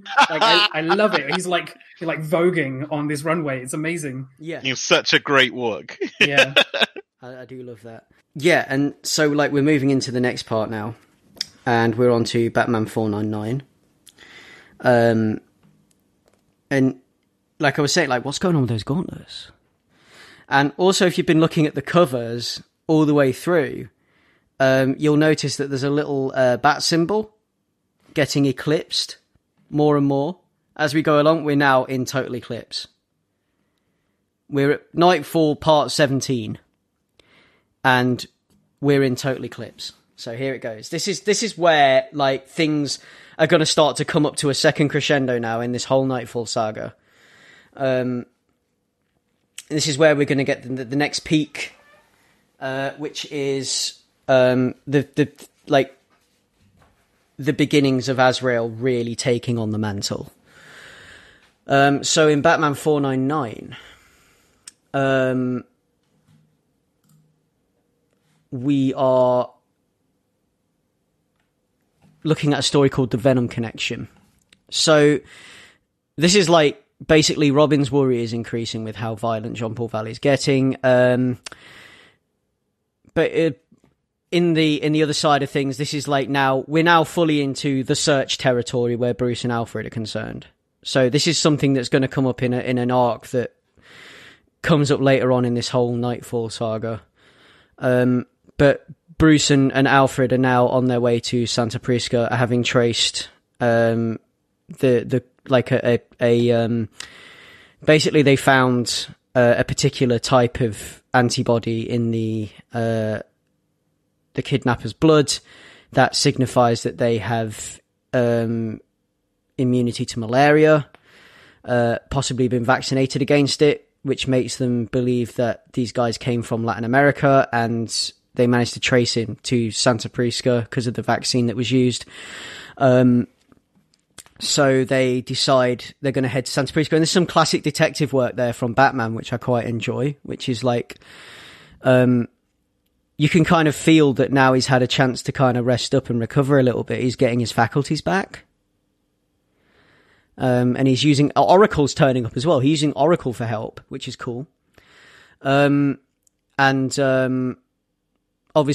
the Bane camp are getting concerned that Batman's not completely off the table because, you know, we're still seeing Batman. He's disrupting our operations in the city.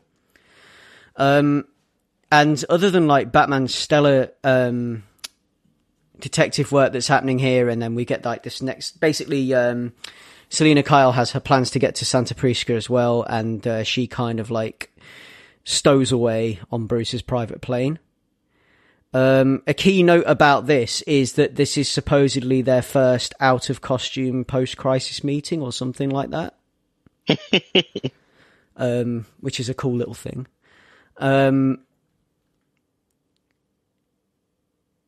But yeah, it's like, that's how they, you know, like, cause they have no idea who each other is, and you probably be sat thinking, wait, but those two know each other. They know who they are. But at this point, no, they don't. Because, you know, like wibbly wobbly stuff happened and it all got reset. So yeah, but yeah, we come to this bit where, the system kicks in, which is, I think this is something me and Marv joke about a lot. So the system, which is the thing that makes Jean-Paul Valley do the Jean-Paul Valley thing, which is what we've been talking about for this entire episode, this kind of like brainwashing that's been embedded in him since he was a baby, is now making him into an engineer. So, and I'm not gonna lie, these gloves look so out of place with the rest of the Batman costume. But what he does is he basically he gets overcome with this kind of like, he has like this kind of like blackout, and he gets overcome with this kind of like spell of like automatic, like he just basically he comes up with these schematics for these like outlandish like claw gloves that look nothing short of like a Spawn comic or something.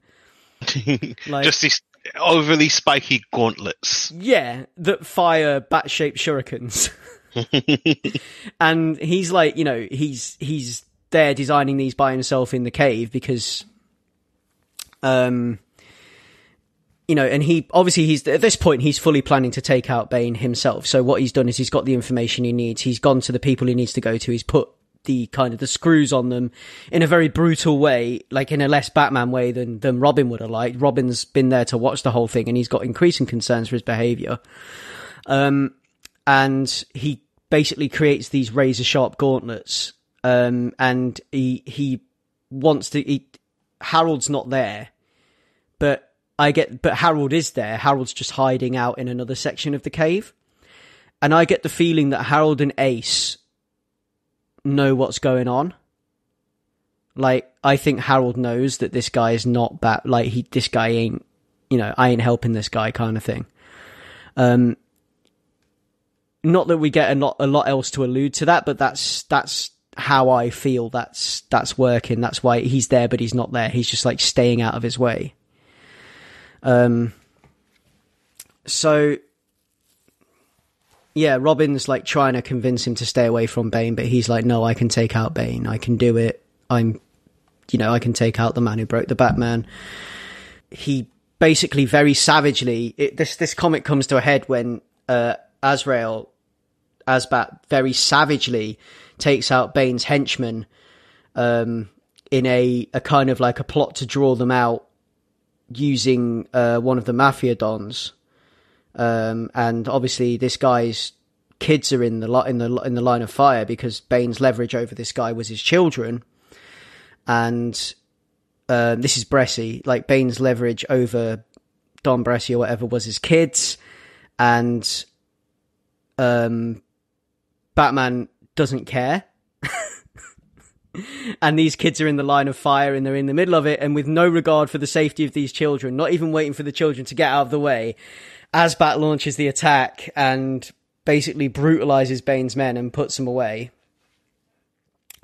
So what I'm going to do as well is, so this is like where it's getting instrumental into the kind of like the final battle between Bane and Azbat that kind of like ends this book. So we're getting into that part now, the final portion, the last 2 comics here now, Batman 500 and the next one from this one, which is Detective Comics 666, 666 pick up sticks.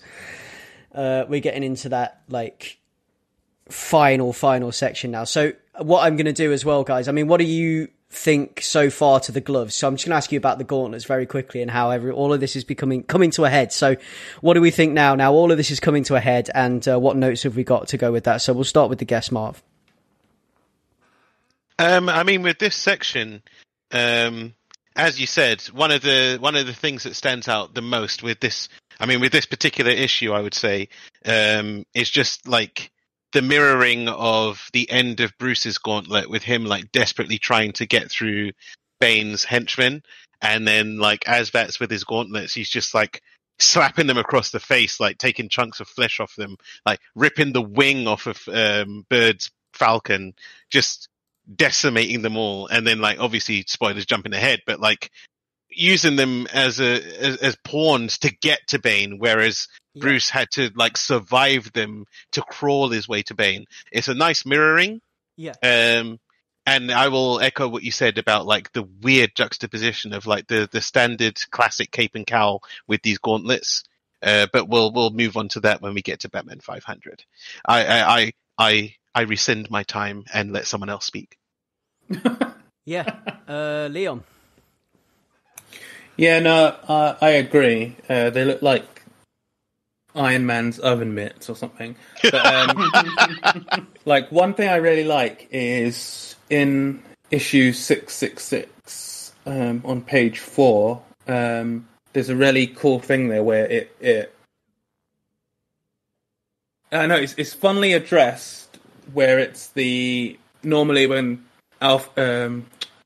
Gordon is speaking to Batman before he finishes his last sentence, Batman just disappears, and it's like the Batman thing.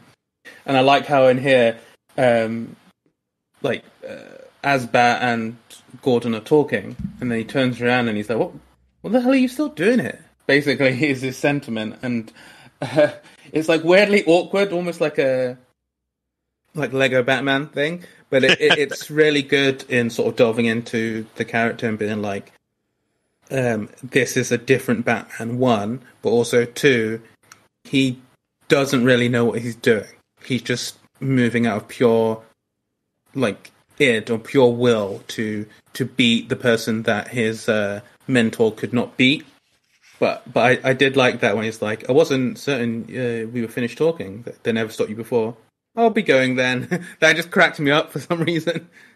And then Gordon's just like, I don't know what the hell is going on, but I don't like it. Is what I read from him just going, apparently, and cleaning his glasses. But yeah, like I think with this whole portion, the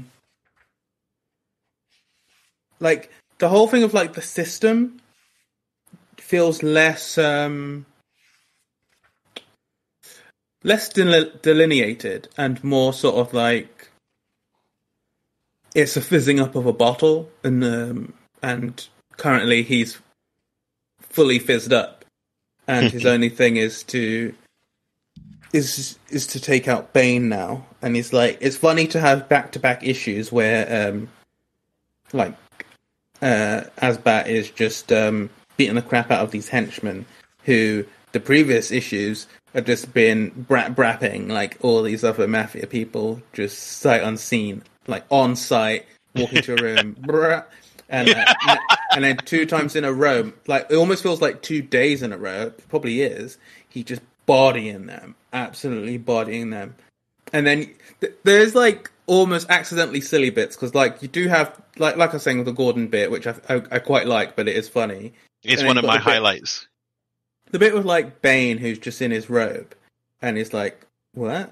I didn't age your release." It just cracks me up. And then he's just like, in the bottom corner of the page, little like quarter circle Just like a tiny bit of Bane's face. Idiots. It's hilarious. I love that. I love that bit. Like Batman, basically, he's making very reckless and very bad decisions now in Batman 666, Detective Comics 666. But before that, I just want to go back to the last page of the Venom Connection, just because I just want to pull up the fact that Tim hadn't realised his dad was missing until now. Yeah. I thought I'd missed something with that. I didn't know what was going on. Well, you spend enough time in the green tights, you don't notice what's going on in your own house. It cuts off circulation to the brain. You forget what's going on. You've got a very Pokemon mum note. Yeah. Timothy, have faith, lad. We will find him. Take care of Jonathan. Alfred. No one's got any idea what's going on. And then any idea. like, at the top of that page, you have like Catwoman Selena doing a very twerking. cat stretch. Yeah, she's doing like it's a super catty stretch. Like I've seen my cat do that stretch. It's My cat does it all the time. But it's a very like awkwardly placed speech bubble. Yeah. Oh my god! And like Alfred and Bruce just looking at her, like unable, powerless to do anything because they're up in the air. Like, how the fuck did she get on this plane? Yeah, no, I love that. Comedy gold there, actually. But, so moving on, Azrael's got these. Wait! Before you move on, because you asked about the Gauntlet, and I haven't had a chance to talk about the Gauntlet. Gauntlets, Two things though. Since you brought up Bane, I don't think Bane should take the mask off. Like, I complained about the mask in the last episode that we recorded. He should just leave it on. I don't like seeing him in human clothes. It's weird. Leave the mask on. And then about the Gauntlet, as an engineer who studied product development, I resent that this computer science dropout can not only proof but manufacture a final product without any interim versioning or testing. I resent it. I hate the fact that he can do it through this like automatic writing bullshit. I hate it. The system TM. Maybe I had to go to university for this. Maybe you should get yourself some of that system, you know. Maybe I should. Next time we see Ray, he's just walking around just like fully kitted out in spikes and helmets and... Wasn't he a big fan of the mace on the head? A big fan. I appreciated the concept. I didn't say it worked. And we'll get there shortly, I guess. That's coming up soon, yeah. It is coming up. And that is coming up soon. That's the little drop that the hint, that I dropped in that episode when I was like, that leads to my favorite comic book panel when it's talking about how similar Azrael's costume is to Metalhead's. Yeah. But I've got a note here saying, talk to Marvin. But with the Bane out of costume thing, I think I only like Bane out of costume when Graham Nolan draws him. I think any other artist that draws him, I don't like him without the mask on. But like when it's Graham Nolan's face for Bane, I'm here for it. Out of costume Bane is hilarious. Just like lockdown Bane chilling with his glass of brandy. He likes the finer things. You know that. You know that robe is like like Egyptian mink or something. Yeah, velour robes and fingerless gloves. Yeah, that's his deal. Sounds like a Virgil from Devil May Cry. But yeah, no, we can. So like into this section here, which is like the bit that where they're like other people now are starting to notice that this isn't the same Batman because he's not behaving the same and he's doing, he's not leaving before Commissioner Gordon turns around, which is a huge red flag. And we're getting this bit now where they break out and basically Batman breaks them out. He breaks out Bane's goons so that he can tail them back to Bane and find his way to Bane to take out Bane. So now what he's doing is he's playing Bane in a very similar way to the way Bane might have played Batman. I guess. I don't know. It just feels very similar to me, like in the way he's playing him with it, using his like allies against him and whatever. But like we get to I guess not even using his allies against him, is it? It's just Bane wasn't doing that to Batman anyway. But like with the breakout thing and everything else, I guess is very similar for me. But and then I've got a note here about the use of Woolworths. these locks are strictly Woolworths. Like, I didn't realise that Woolworths was like a cheap store in America. Because I saw that and I'm like, wait, Woolworths? That's an English thing. Surely. I didn't realise Woolworths existed outside of Britain. But apparently it did. And yeah, like, the house is very lonely and Tim's having to cover for the fact his dad's missing to the housekeeper. Which is hilarious. Like, no one realises what's happening. No one there was like huge was she not there when there was guns and stuff? She's probably at the cinema again. Oh. Like, I don't know. But yeah, like, no one notices, and they've got Bane in his robes with his glass of brandy, looking very Bane. And then all of a sudden Batman comes crashing in. Like, now Batman, this is kind of like when Bane invaded Wayne Manor. Now Batman is in Bane's hotel room. And we've got like the first part of this next battle where, you know, Bane is still mocking him and, you know, calling him a pretender. You're not the real Batman. I broke the real Batman. And we've got this very intense fight, this very well-drawn, dynamic, intense fight that rages on throughout here between Bane and Azrael. And this is where things really start to ramp up and where the pace goes up, because Bane is, like, you know, knocking Azrael sideways, basically, at this point. I mean, Azrael's given as good as he gets, but it's just not... And then, obviously, this is where the Gauntlets come into play, because he realises, you know, this is what he had to do. He had to be more ruthless. And so he starts using the claws and starts gouging at Bane across his chest and his leg. And Bane calls him an animal and knocks him over the balcony, and he just barely manages to save himself.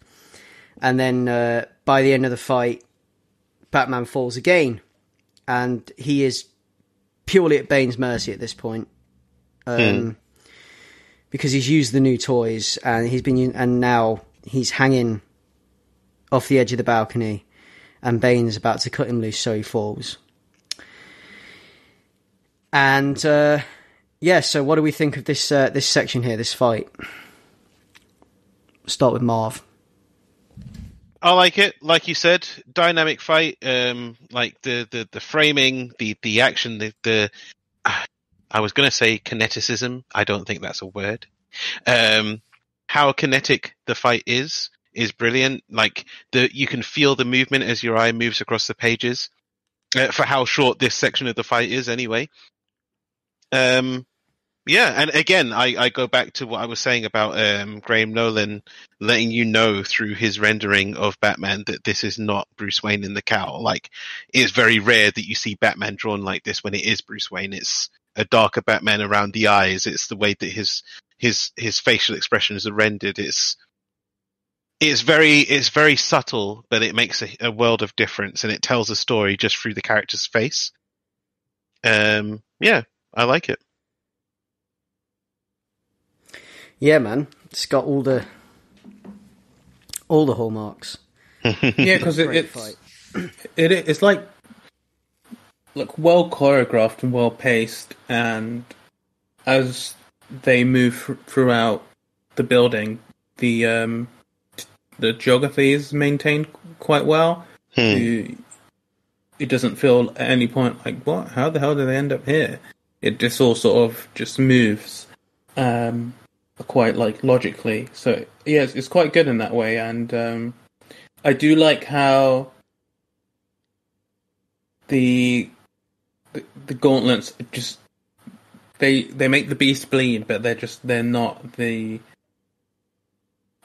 sort of the Hail Mary that Jean-Paul thought they would be, and he still ends up in quite a bad spot. And you got a lot of good, like, comic banter here, where it's, because Bane's always referring to him as, like, a fake Batman and pretender and stuff. And I really like the page where he's just responding, like, you can bark your questions in hell. And he's, like, sort of, like, gracefully sort of jumping at Well, it's kind of like it's a double collision type thing, but it's done at the moment where like they're both in a state, because he's ran and jumped into that sort of flying kick thing, and Batman's just reacting to it, but you don't actually see like the full aftermath of that. So I know it's weird, because normally I would not like a type of action beat like that, but I think it works well in that scene. And then as it continues along the like iron girders, scaffolding or whatever, it's I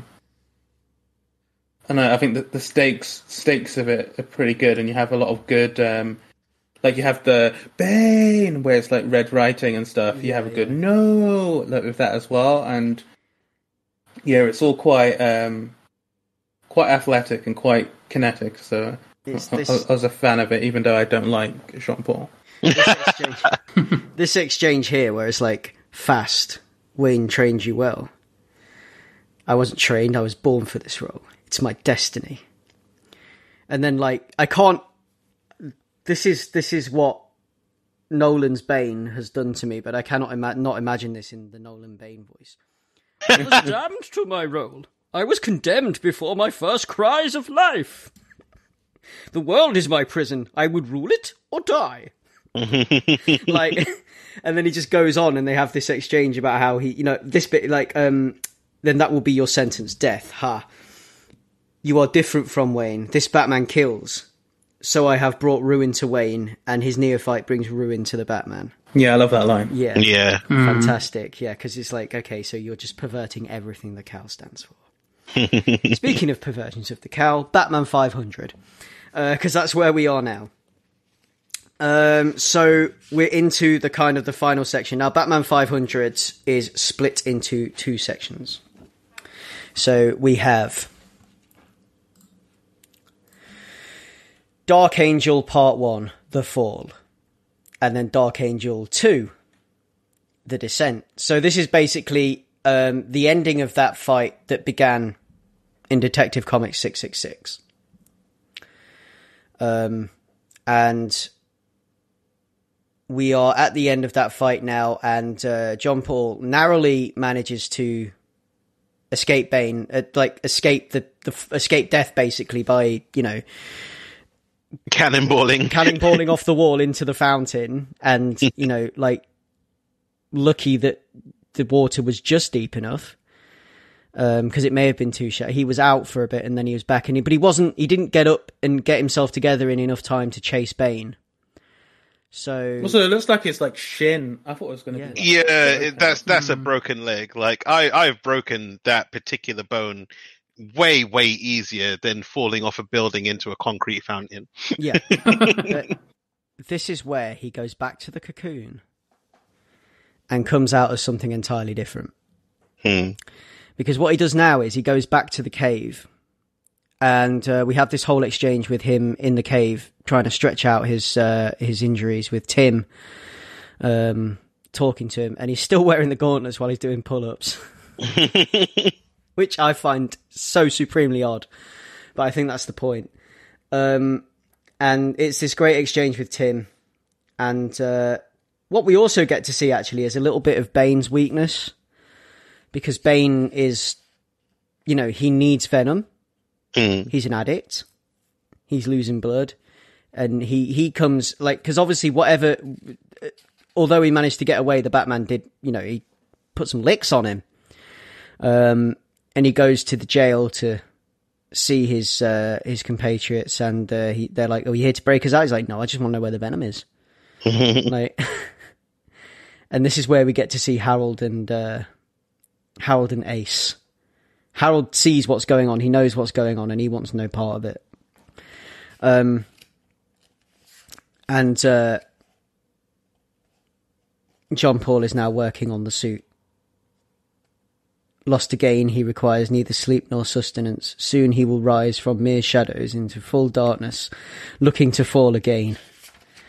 Like, all these, really, really 90s edgelord text boxes that litter this comic. Oh my gosh, yeah. He like smashes the camera so no one can watch him as well. It's like, I don't want anyone to see this. And also, like, even like at this point, Gordon has like doubts about the Batman as well. He has doubts about this new Batman. He doesn't like it. Tim doesn't want any part of it.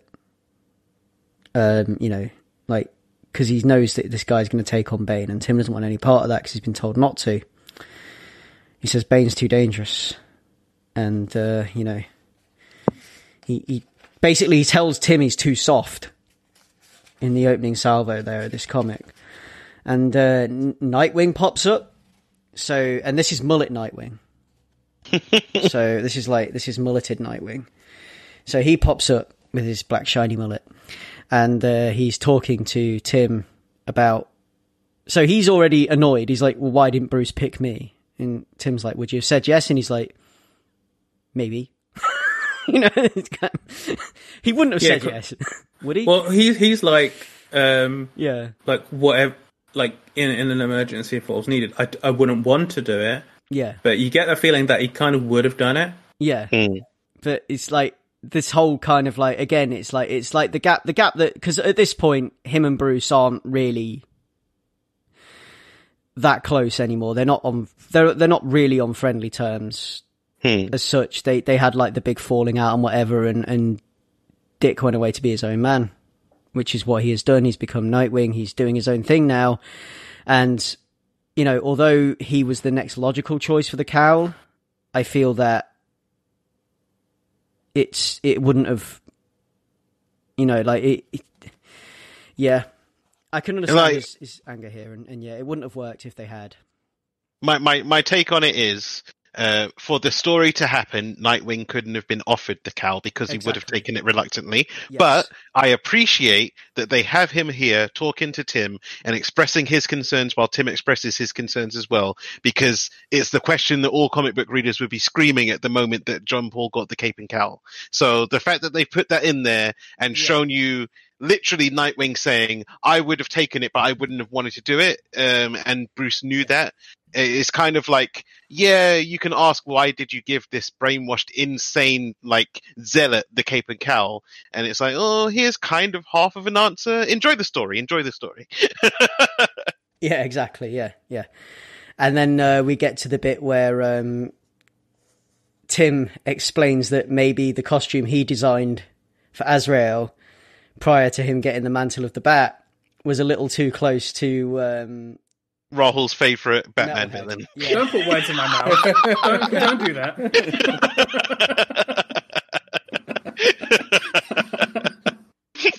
What was the point of this scene? Like, what is it trying to get at? Like, I designed a costume that was too close to this other villain, so it triggered him into evil. Like, trying to rationalise what activated the system in him, basically. Yeah, because he's like, at this point, he feels kind of useless, and now he's fallen into like guilt.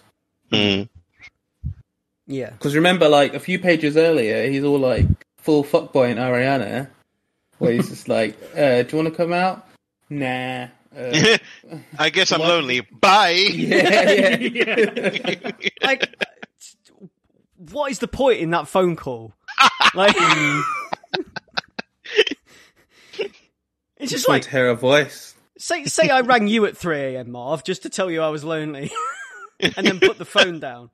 Like, Marv wouldn't have answered that call. Well, yeah, let's be honest, that's the first point. But if I had have answered that call and then he hang up on me afterwards, I'd have some questions the next day. I just love it. I love the idea of calling someone up to sort of like humble brag that you're busy and then slam the phone down.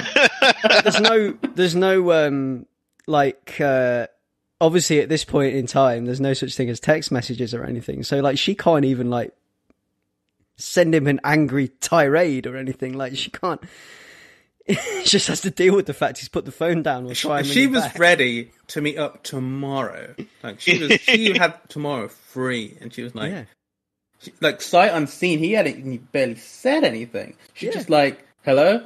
Oh, Tim, it's been so long. Can we see each other tomorrow night? She was ready. And he's just like, Just some lonely. Boo. Like, why? No sense whatsoever. Like they put. I don't understand why that bit's in there.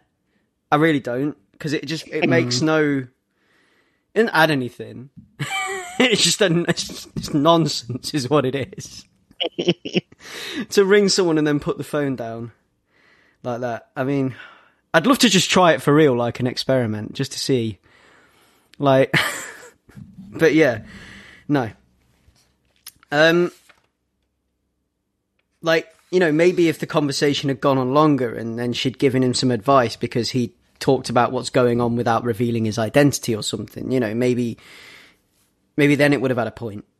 But to advance the story in any way, it doesn't. It just an excuse for Tim to say in book that he's lonely.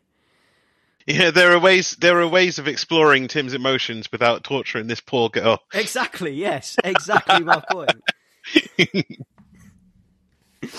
And then you've got this Nightwing exchange, which is kind of cool. Obviously, this is Batman 500, so obviously everyone's got to turn up. It's a very special episode. And then, like, Bane's going looking for drugs. He's fiending for that venom. I mean, look at all that nice alcohol going to waste. He's like tossing boxes aside in this warehouse, just looking for single malt whiskey. Jeez. I mean, dude. What are you doing? You, like, a few pages back, you were sitting there cradling a glass of brandy. I thought you appreciated the finer things, man. Like, you wasting all that alcohol for? Not when you're jonesing for a hit of that sweet, sweet venom. Yeah, true. Daddy needs his juice. So he finds the box with the venom in it. And he puts the he gets the little canister container thing, and, you know, I mean, like, you look at his equipment and you look at the way the tube is held to his arm, it's kind of like what a heroin user might do with something, you know, like when they put the belt around their arm or whatever. Or the rubber tube. It's got that look about it. Yeah. And it's almost the same thing, and then he puts it into the thing on his wrist, like the you know, where he gets it from, and he's just like, you know, like inflates himself. And he's like, let him come, let him suffer the same fate. So at this point, Bruce is in Santa Prisca. He's lamenting the fact that Chandra's missing, and he's like, you know, how much she means to him and whatever else. Like, he's in love with her. Everyone's in their feelings this issue. Yeah, this is the feels issue. Apart from Bane, the only thing Bane's feeling is that sweet, sweet venom. Well, I like Bane's headspace in this issue, that, like, he spent like from Prelude to Knightfall all the way through this to this moment. He's been like, usurper, pretender, you're not worth my time, you're not worth nothing. And then all of a sudden he's like, you cut me, get me some venom, I'm gonna fucking break this guy's neck, I wanna put him notice on a billboard, fight me now. How dare you scratch me, how dare. So everyone's a little bit emotional. Yeah. What were you saying about how fragile Bane was, Leon, on a previous episode? I didn't say he's fragile, I said he's a bitch. And this proves it even more so, dude. But yeah, so yeah, this is Bane. Like, he's complete. Well, it's his fragile Baneicity, I suppose, isn't it? But he's just all over the place now. He's been set into kind of like, you know, he needs to take out this other Batman. He's spent so long consolidating his rule over Gotham. He will not have it challenged in any way. And thus he goes into a billboard advertising station and writes his own message to kind of call out the Batman. And also, at this point, Tim discovers Azrael's sketchbook, and he's like, you've got to be kidding. Why is this guy not working for Marvel? Why is this guy not working for Image? He could give Todd McFarlane a run for his money with these designs. But yeah, so so he finds the sketchbook and he's like, oh man, check these designs out. Also, like, It's one of those things where it's a casualty of marketing or PR. Yeah. Where, like in a trailers show you, and often like the poster will show you something that in the screenplay is written as like 20 minutes in it's a reveal, or half an hour in, or 2 hours in it's a reveal, but then it's just on the cover, so you're just like, yeah, cool. And this has the same thing where it's like there's a big like lead up to the reveal of what the costume looks like, but it's on the cover because it has to be, and it's just kind of silly. No, through no fault of anything, but it's kind of silly how you have the things like his face, his head perfectly blocking the designs. You gotta be kidding! It's like, why bother to do that when it's down? We know what he looks like already. In the marketing, it would have. I mean, I've not seen any house ads for Knightfall, but I'm guessing like if I had seen. I might have a look into that actually, to try and find house ads that were going at the time or whatever. But like, I'm guessing that Asbat design featured on a lot of ads. It must have done. There must have been like when we were talking like way back, cast your minds back, listeners, to when we were talking about the history of crossover comics and big events and stuff, and like. Me, you and Leon were saying like we were aware of the death of Superman without reading Superman comics because everywhere you looked there was like posters and big cardboard stands and stuff. Like I didn't see this for Batman, but there must have been Asbat's new design everywhere, especially in America, more than here, obviously. But easily. I mean, Ray, you got any thoughts on this stuff? So I feel like we need to go back a few issues because I have a bunch of different thoughts. Like, I don't know if I like the costume design. I don't like this like mecha bat thing. But then I wasn't adequately prepared for it because the way you guys were just saying, I wasn't really paying attention to the cover, so it was a bit of a surprise. But like, I didn't care. Going back to like Jean's fight with Bane, I just wanted to add like I really like. I think I expressed this with Prelude. I really like stuff where it's a beat by beat moment, like really small moment to moment. So him falling off the balcony into the fountain or into the like the water. That whole thing of where he like takes a beat to kick off the wall and like try and get as little drag as possible. Blah blah blah. I like all that stuff. I like how, as Leon was saying, the gauntlets weren't as much of a saving grace as he expected, and he's kind of like just firing these little batarangs, which are kind of like the TMNT pizza launcher, and it does nothing. That was all really cool. We talked about the metalhead stuff, and I guess I've just got a question now. Yeah, on my notes saying Jean is now Mecha Bat. Like, I don't know what to make of it. It's cool. It's cool. It's fine. It's not cool. It's awful. It sucks. I hate it. It's not awful. It doesn't suck, and I love it. Now, I hate it as a Batman costume, but as an Asbat's costume, like, this is my favorite rendition of him. Like, spoilers, Rahul, things might change on his costume as we go down the line. This is my favorite rendition of Jean-Paul Vallée in the Bat costume. And, like, again, if Bruce was wearing this, it would be the dumbest thing I'd ever seen in my life. But with Azrael wearing this, I love it. I do think he gets a little up his own arse when he's talking about gliding through the night and the way that the air passes through every fiber of his being and everything. But like just that image of like part 2 to Descent where he's just like backflipping through the air above the city is pure Batman with a new Batman, and I think they've handled it really well. I like the design. I don't think it's too 90s, even though he's got the stupid thigh pouches. Everyone had those dumb thigh pouches. The pouches. And like pointy shoulder blade. Like, I don't see what the necessity of all of this stuff is, but yeah. Shoulder pads is definitely a mood with these. Like, I mean, if you look at some of the X-Men stuff, look at Mr. Sinister. But are they soft or are they hard? Because like, are they functionally pointy or are they just decorative? Like, what's the point of it? They look cool. Do they? Okay, hang on. I've got a real point to make because Marv, you brought up the monologuing, and like one thing I noticed was in 666 there is no monologue when he's fighting Bane. Like it's all just action beats and sound effects.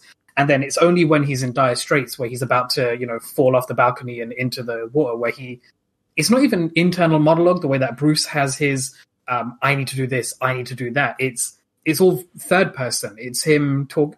We're getting somebody else's narration of what's happening to Asbat, which I just thought was interesting. I don't know what it's trying to say, but I guess it does express they've got very different mentalities. What I see here now we're into the descent. So what I see here is this build up to this. They've been slowly working it into the, because you've got your normal Batman, your classic Batman stories, and your classic Batman happenings.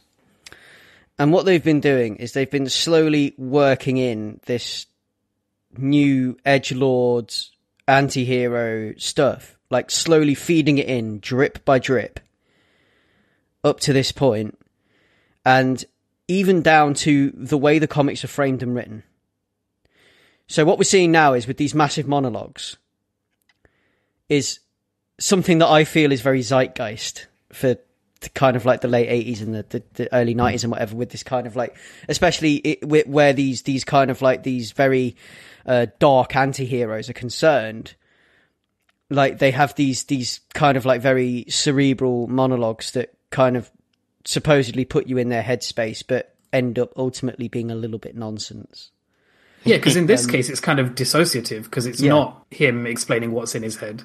Yeah, but it's like someone trying to explain what's in his head, and it's kind of like this picture of him just kind of like falling, and then you've got all this kind of like this dark poetry going on around him or whatever, and it's like they fed this in, and this is kind of like looking at it in a very meta way, but this is them testing, is this, because this is what was selling at the time, this is what people were buying, maybe if we did this with Batman, this is what people possibly want. Like the editors were testing out, using this as ground to test out new ideas, basically. What if Batman was edgier and darker and willing to kill? Like, because we've got the popularity of these other guys that are, maybe people would like to see that.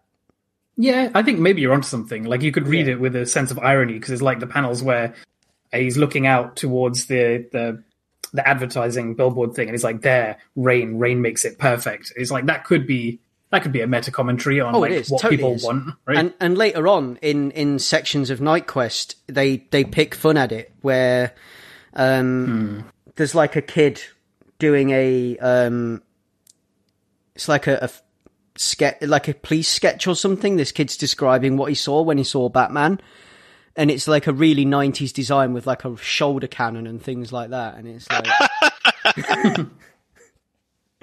but yeah, it's brilliant. I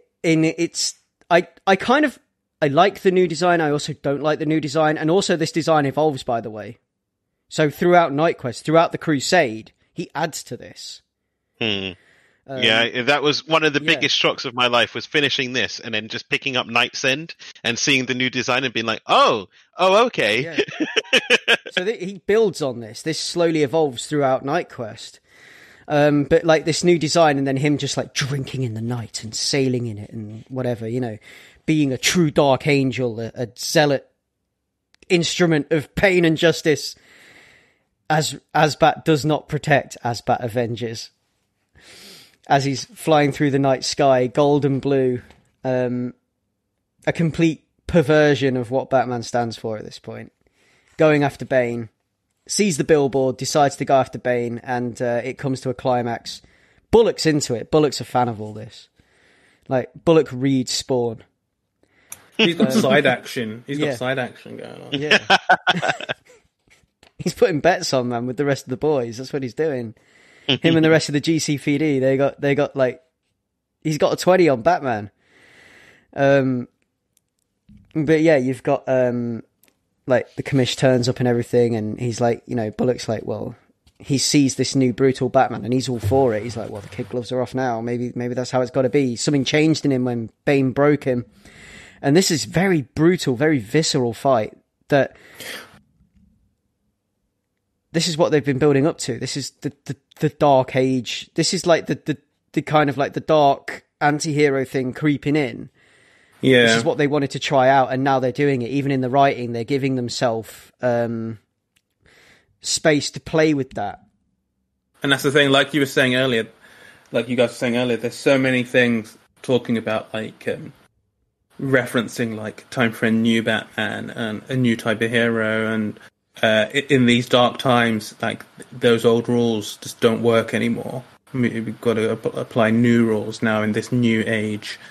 There's so much of that type of rhetoric going on.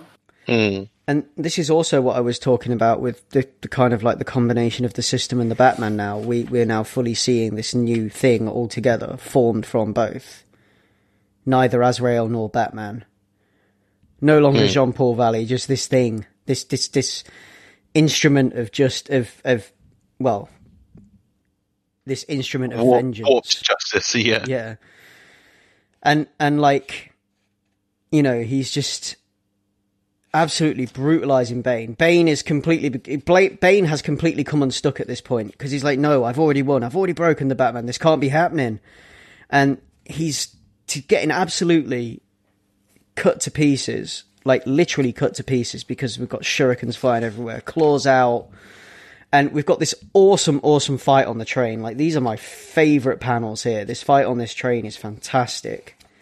And Azrael's blatant disregard for the general public. And had Tim not been there, he would have killed a train full of people in his quest to defeat Bane. Fully killed a train full of people.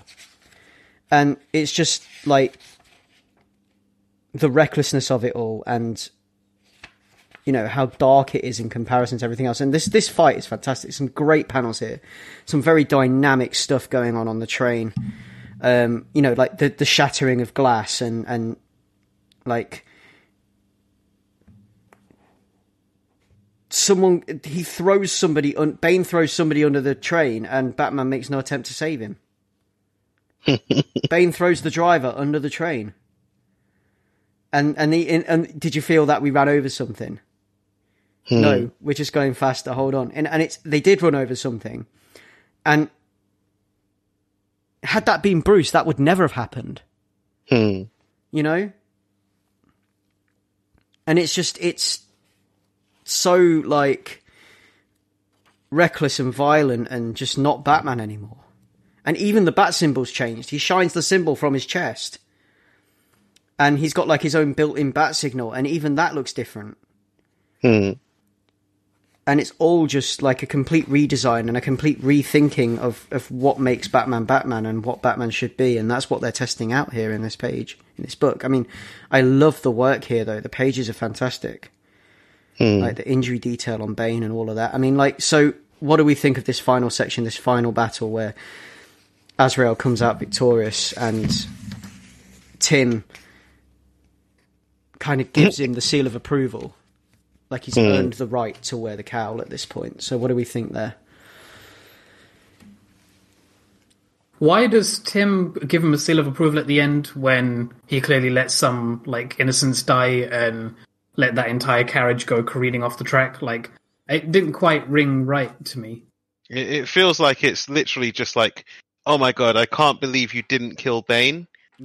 Here's some brownie points for not like murdering the villain in front of the entire GCPD. Positive reinforcement for not killing Bane. That's what it is.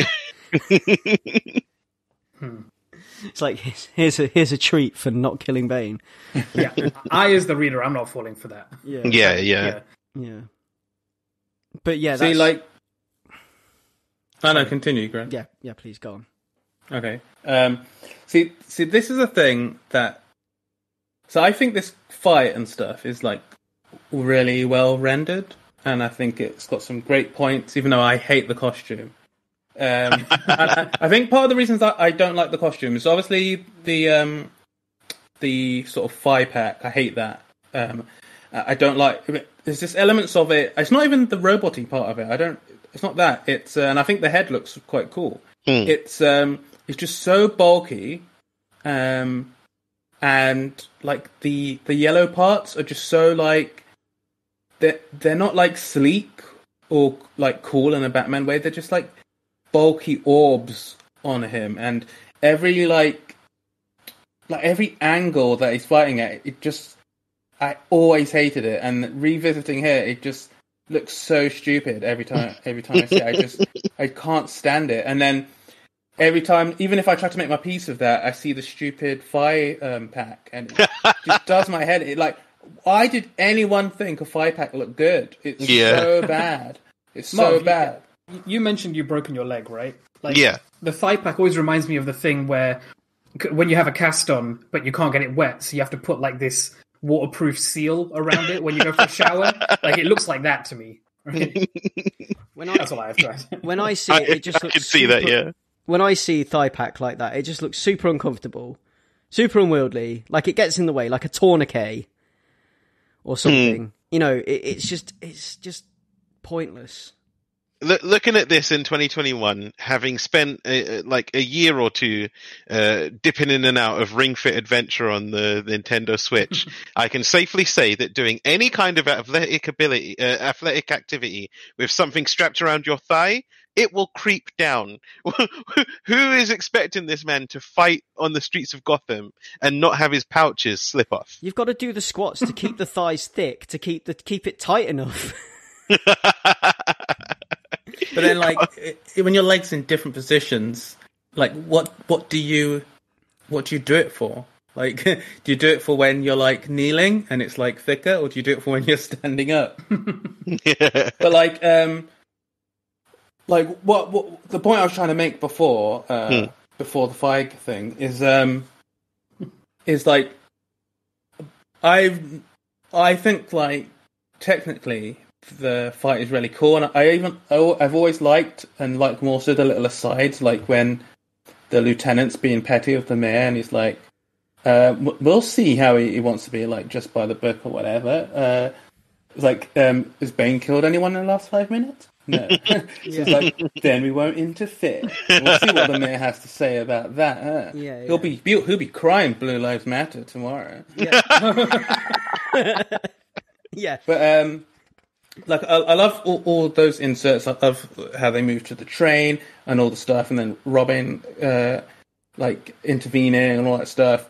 But it just always sucked for me that like it feels so quick. Like this, like I know we just read 300 pages or whatever, but it feels like the pace of it is so quick. It just feels like this usurper, this nobody, this blonde douchebag just rolled in. And he just destroyed Bane, the person who broke Batman's back, even though he waited for him to be at his like super weakest, and like it just always sat wrong with me because it's like Batman's supposed to do that. Yeah. So like, but like as an older person, I can enjoy it from a different way, in ways to like not spoil like what happened, what's to come, but like the idea of it of like removing the revenge element of it, because Batman beating up Bane, even though it's like justice in a thingy sense, or like let's say the movie adaptation Dark Knight Rises, it's like it's how you end the third act or whatever. It's like the hero overcomes the bad guy or whatever. It's cool to remove that element and it not be like a revenge thing, because that part is sorted already. So instead, you're focusing on something different when Batman can walk again. But like, I've never liked that element of it because I don't like that character, and it always feels like an unsatisfying like wrap up of that thing. Like, it's a completely different book, and I'm not asking the book to change. But anything, Robin, Alfred beating Bane, I'm cool with it. But this stupid brainwashed douchebag, I just never liked it. And obviously, I'm not. I've never a fan of like the '90s extreme stuff. So that's the thing. This is like whenever like me and Marv talk about Knightfall, and it's like, yeah, Knightfall's sick. That's one of my favorite Batman stories. But I don't like the end. This is what I'm always talking about. I just don't like the denouement. I don't like how the denouement. Sorry, I don't like how it all wraps up in that way. Even though technically I find that all the beats really like cool, it just doesn't sit right with me. Well, apparently, like the reception at the time was people didn't like the costume. Yeah, I was there. Man. They didn't like the Asbat suit, and I was the one writing into the editor pages. Yeah, and I mean, like, I'm not sure what the reception was with Azrael taking over, because I couldn't really find anything about that, and I obviously wouldn't have been in any position to remember any of that, like, because obviously I just remember being a kid, and if I, seeing this stuff, I just, me being the age I was, and the action figures I used to covet and buy and whatever, like, I would have found that stuff cool. But, like, I think a lot of people weren't into it, and I think basically this is why it kind of, like, the idea of them thinking, well, maybe should we try out this edgier Batman idea? It didn't work, obviously. Like, it didn't sit well with people, I don't think, is what we should take away from it. But the fact that, this is them trialing that, and this is what's interesting to see, is them trying to bring Batman forward into the 90s. Like, this is, like... My thing with it is, like, because, like, I like, again, to clarify my position, I like the costume on Jean-Paul Valley. Like, again, if it was Bruce wearing this costume, I wouldn't like the change at all. But I like the design of the costume as this idiot's new Batman. I like, from an aesthetic point of view, I like the costume apart from the thigh pouches. But in terms of, like, how I read it, I read Knightfall Part 1 and 2, and then the next thing I read in this particular story arc was Night's End. So to me, it was like, this story focused. But if I was keeping up issue by issue, like, month by month, I would have loved this story. I would have, like, been, I would have had my reservations about how it finished and how quickly he dispatched Bane.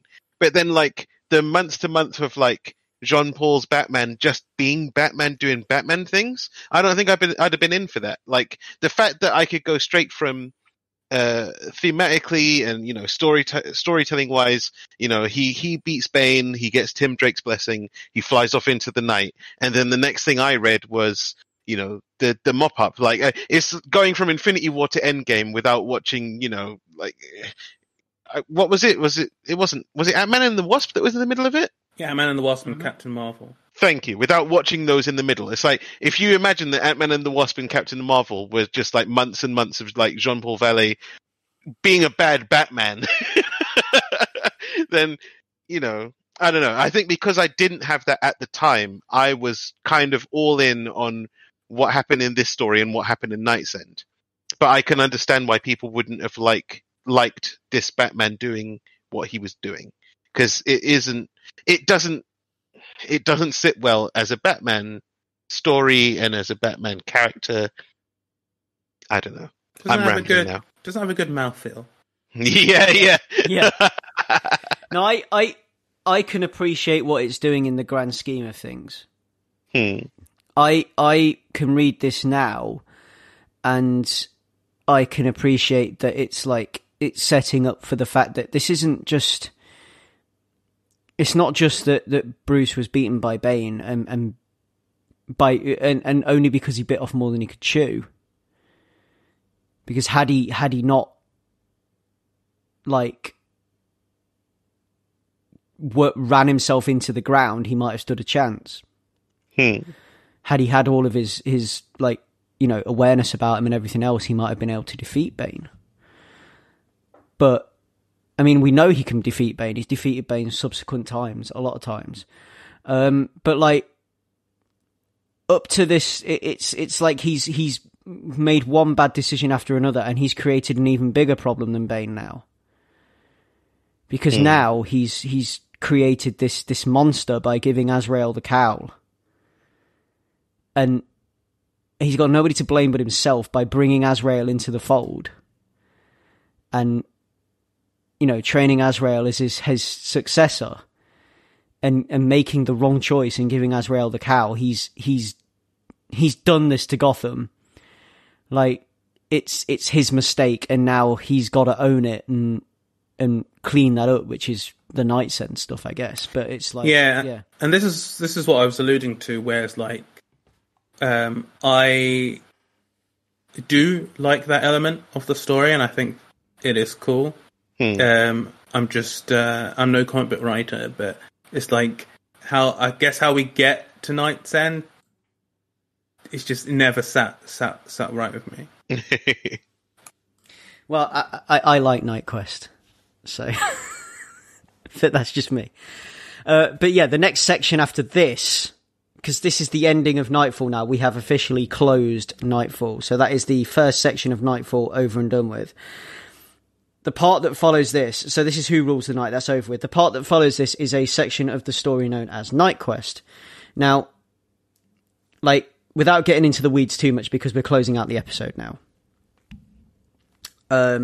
But Night Quest is comprised of the Search and the Crusade. So you've got the sections under the Search, which deals with Bruce Wayne searching for Chandra Consolving, and you've got like looking for Tim Drake's father as well in Santa Prisca. And then you've got the Crusade, which is the section that deals with Azrael's tenure as Batman and his violent crusade to clean up Gotham, and how that impacts everything else that happens in Gotham and everyone else. Like his kind of like his like he's ruling through fear, basically. So like Gotham has now changed hands again. It's no longer Batman's, it's no longer Bane's, it's Azrael's. And this new, more ruthless, more lethal Batman, and how he deals with things and how he behaves in Gotham. And how that is, you know, a particularly, like, the way it's written and the way it's done and the way this is, it's almost like a pastiche of anti-heroes and dark heroes without being a pastiche of anti-heroes and dark heroes, because the way they deal with it and the way I look at it is you could take it that way, that they're saying, well, is this what you want, or do you want Batman back? You know, like, is this really what the kind of comics you want? Like, it's them kind of almost jibing at Batman fans, being like, but I know it wasn't the fans that necessarily asked for this. It was more that the editors wanted to try it out because they saw the popularity of these types of stories elsewhere. But it's kind of like almost at that point where the writers were saying, you know, is this really what you wanted? Is this the kind of thing you want to read? And it's almost like they're playing with that idea, which I always find very interesting. But that's the next part anyway. So we're closing that out now. So that has been Knightfall Volume 1, which is Knightfall and Who Rules the Night. And that has brought that to a close. So we have done 3 episodes now of Knightfall, and we will be continuing on through the saga. And I hope you stick with us as the rest of it unfolds. So that has been Ace Comicals Knightfall Part 3. And as always, you can find us on Twitter at Ace Comicals. All of our previous episodes, our entire back catalogue, is now also available on YouTube for you to listen to. And we finally got round to it. So every episode's there. So like, subscribe, listen. It's another way to find us. You can find us pretty much anywhere else you can find podcasts. Twitter is where we are most active, sort of social media wise. So if you want to get in touch, give us a bell through Twitter, DMs, ats, whatever. You can find me on Twitter under @Batto. That's BATTOU. Marv, where can we find you? At Marvin Lafayette on Twitter, and Marv Lafayette 84 on Instagram. And Leon, where can we find you? You can find me on Twitter at Leon Everett. And Ray, where can we find you? Twitter at Monkeh, that's MOONKEH. So yeah, I mean, you can always get in touch with me on Twitter or Ace Comicals if you want to ask us about the things we're reading, if you've got questions, or if you're reading Knightfall along with us, then tell us what you think. You can also get in touch via email, which is acecomicals@gmail.com. So that has been Ace Comicals. That is Ace Comicals, over and out.